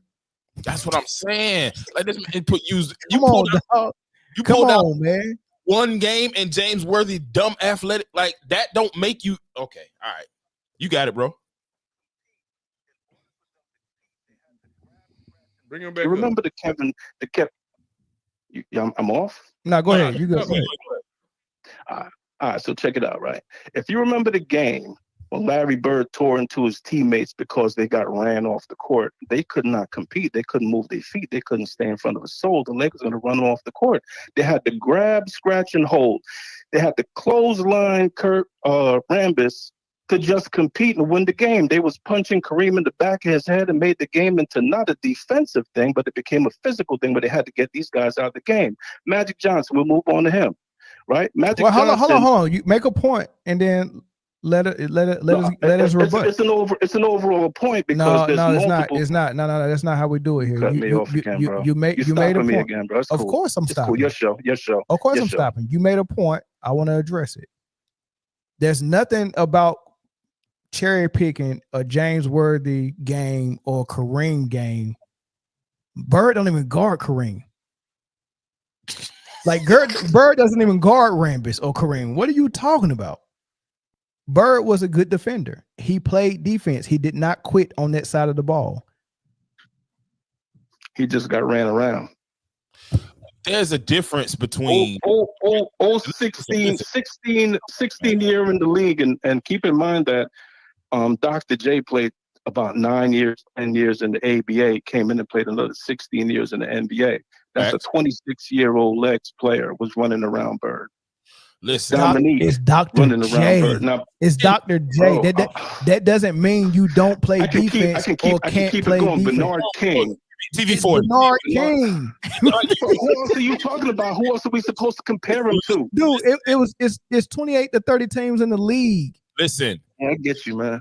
But if you this top defender in the league, you're not supposed to. Nobody said he was a top defender. Nobody said he was a top defender.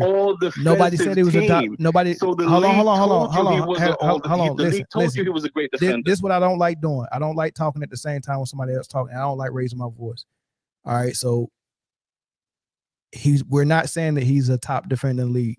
The topic of discussion is that the greats played defense and they had to play defense. You could not get on the court with being a liability on defense. You cannot stop your man. You cannot play team defense. You're just a cone. You couldn't be a superstar and be a cone like you can now. Like you can be disinterested in defense and still be in the MVP discussion. 100%. Okay, let's go this way. That's a lie. Those are lies. Those are lies. One moment. Those are lies. Those are lies. Isaiah Thomas. I got you. Those are lies. That's not true. That's not true. Let me lie first though. Let me be wrong first though. Okay. Right? What I'm saying is Magic Johnson. Isaiah Thomas scored 46 on Magic on 1 foot. I seen Sleepy Floyd score 30 points.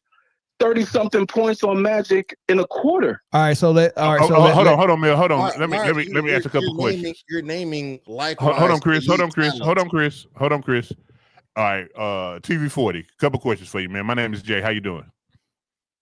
I got you, Jay. What's up, man? That counts as one question, Jay. Yeah. A few questions. All right.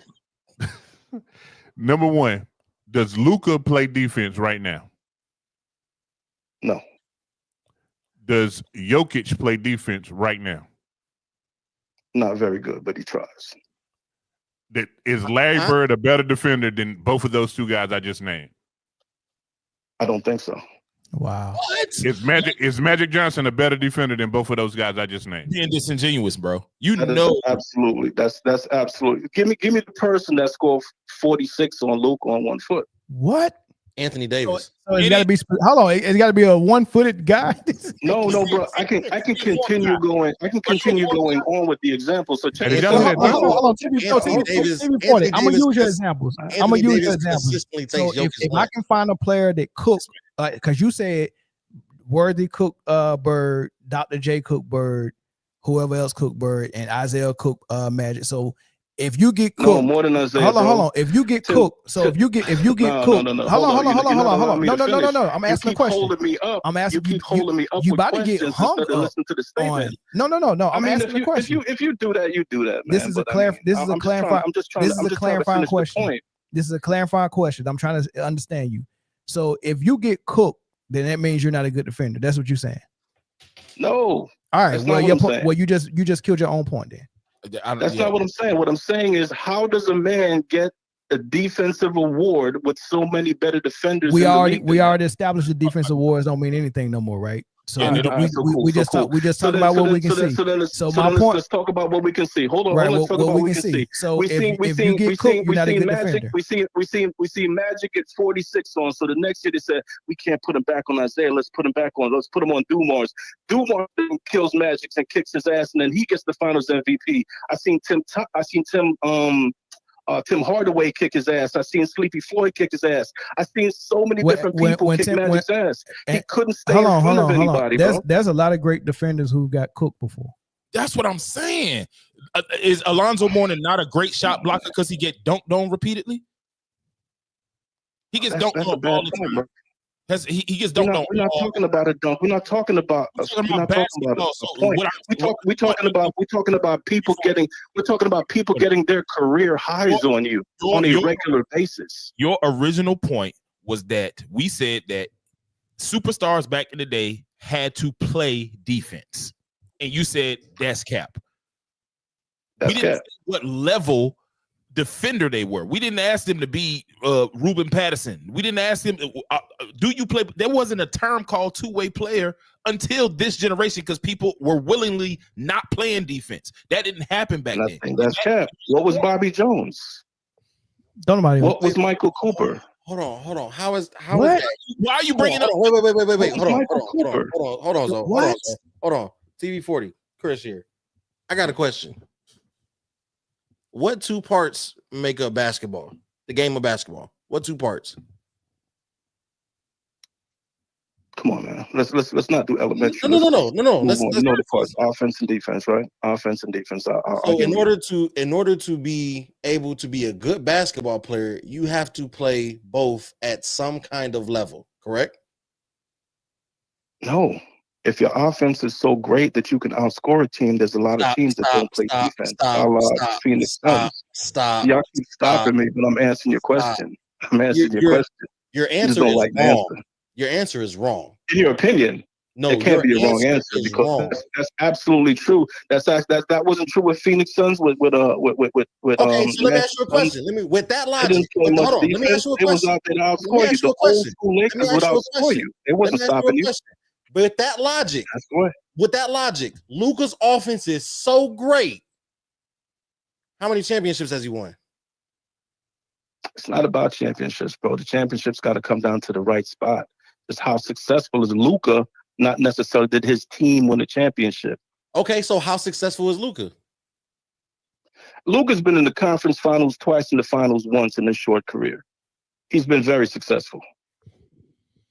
Has he won anything? Since when do we start rewarding second place? What is? Since when do we start rewarding second place?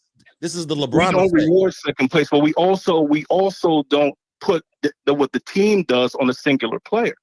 What you're doing is saying that because he didn't win a ring, that he sucks. That's not true. I never said There's lots of great players that never won a ring. Patrick Ewing, Elgin Baylor. There's so many players that are fantastic and great that never. Elgin Baylor been to 9 finals and never won a ring. Jerry West been to 10 finals and won 1 ring. Did he suck? You're putting a championship as the be all end all, and it's not that. First of all, I never said that Luka sucked. That never came out. You said he never won anything. He did. He just never won a championship, and that's a team accolade, not an individual accolade. Okay, all right. So, let's talk about individual accolades. How many MVPs has he won?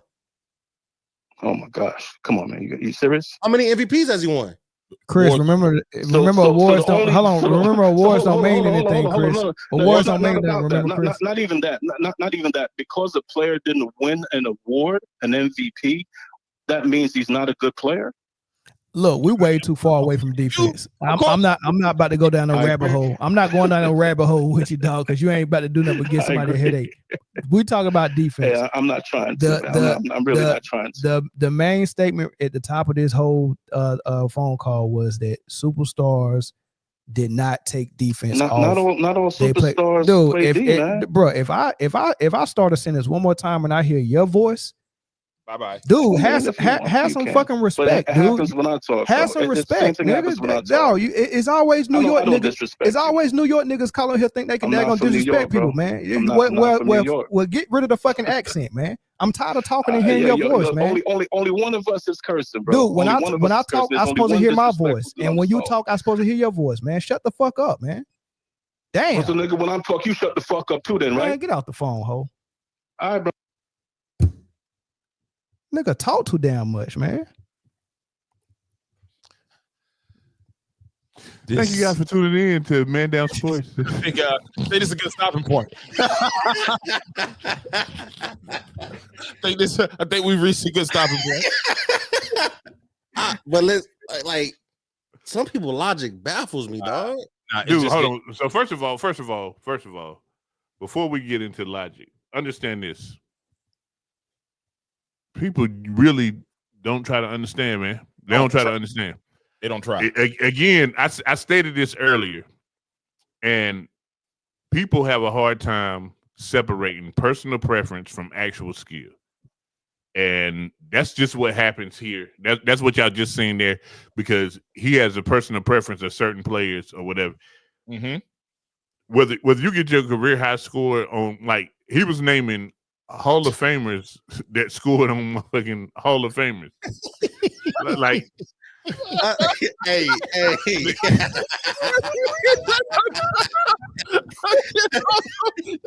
That's a t-shirt. That's a t-shirt. Get off the phone, ho. I can't wait for post-production. I'm gonna have a ball. Hey, look, when basketball was pure, you didn't see the court if you didn't play both sides of the ball. Get off the phone. When basketball was pure, you didn't see the court, period, because you wasn't here. I'm just saying, still, I seen enough. Chris, get off the phone, ho. That's the line. When they talking crazy, that's the line. But even he pissed. But even me growing up, right, watching the basketball teams in my school and stuff like that, they still you had to be, if you didn't play defense, you didn't see the court. I'm not about to keep switching you out in crucial possessions because you're a defensive liability. This two-way thing, this is new. This is new because and AAU ruined a lot of basketball. Because they only focus on the pizzazz and there's no love in defense, and defense is boring. They don't care about that. They care about scoring. They care about the finesse of it, all that. And then we got back to, well, this dude can score and he's great on defense. That means he's a two-way player. There's only two ways to play basketball. So imagine if somebody said, he washes his hands and he eats. Like, come on, man. Got to do both, man. You ought to be doing both. If you eating without washing your hands, like you don't get no extra credit because you washed your hands before you ate. Like, he's a clean guy. I put on my shoes and I tied them. Yeah, he's pulling his meat out and pee. If you just pulling your meat out without peeing, you weird. And if you peeing without pulling your meat out, you weird. You gotta do both. Hey, if you do either one without the other, you weird. Get Mel off the air. Those things have to be in cohesion, in succession, one right after the other too. Like, you got to pull your meat out and then pee.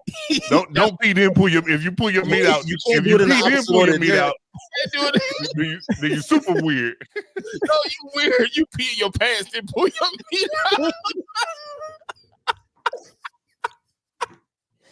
Hey, bro, he had kids that he pays for. Yeah.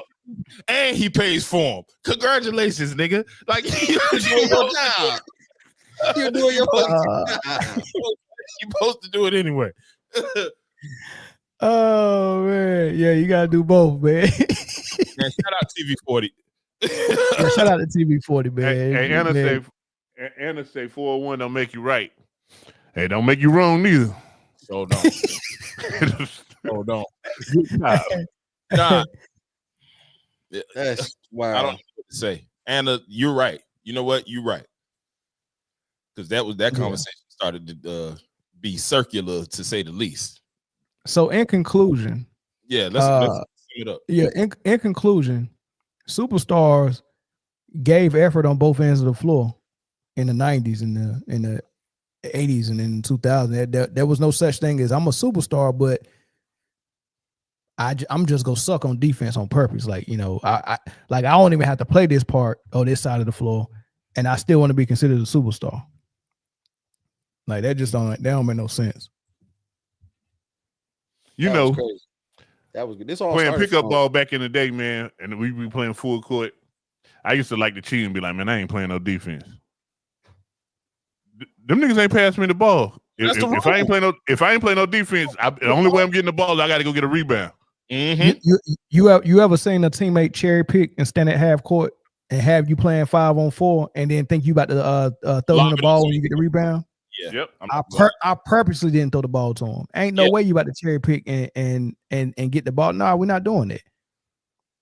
You know what I mean? Like somebody got to be telling people you hurting us by not being able to defend.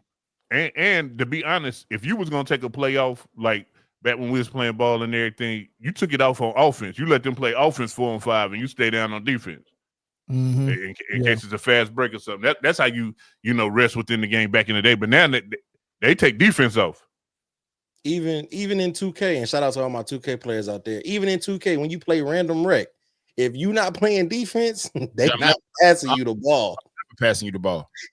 They not passing you the ball, bro.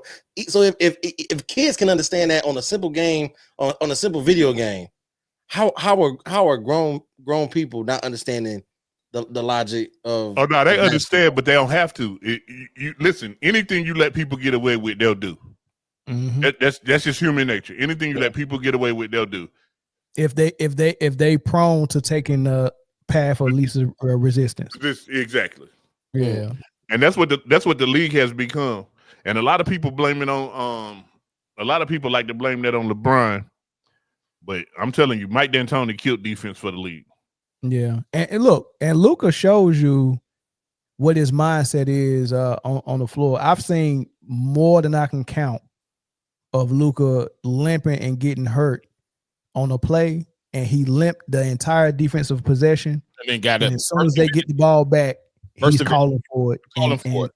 And leg be ready to go. I'm like, wow. So you like mentally you get up and get adrenaline for scoring and getting the ball, but on defense you can feel that knee pain. Get off my phone, ho. Yeah, Mel, they say you signed the boy. They gonna yeah, that shout out to you. Hey, he said defense don't matter. He said the awards don't matter either. Like, nothing matters except for the fact that the players back then it was capped that they played defense. I don't even know what his logic came in. I don't. And here's the thing. We finally got to here's the thing. Yeah, that was he didn't even say the most outlandish thing tonight. Who did? It being Nick Anderson's magic is still the most outlandish thing. Yeah, I mean, that man definitely did bring up like that's like Parker. You boys got Parker. They got Parker. They got Parker, and they got Parker. Like, nah. There never was Nick Anderson's magic. Not one day while Shaq was there. None. Or before or after Shaq. It was just never his magic. Shout out to JJ Redick and Brian being back in the chat this week, man. Appreciate y'all. All right, man. Let's end it, man. We just hit 3 hours, y'all. I Super appreciate show. all. Crazy work. We ain't had one of them in a while. Yeah, daggone Super Show, and Jay didn't say nothing. I thought for sure Jay was about to say something when we was at 2 hours and 15 minutes. Nah, Jay don't say nothing. Jay don't say nothing. He just poof out of there.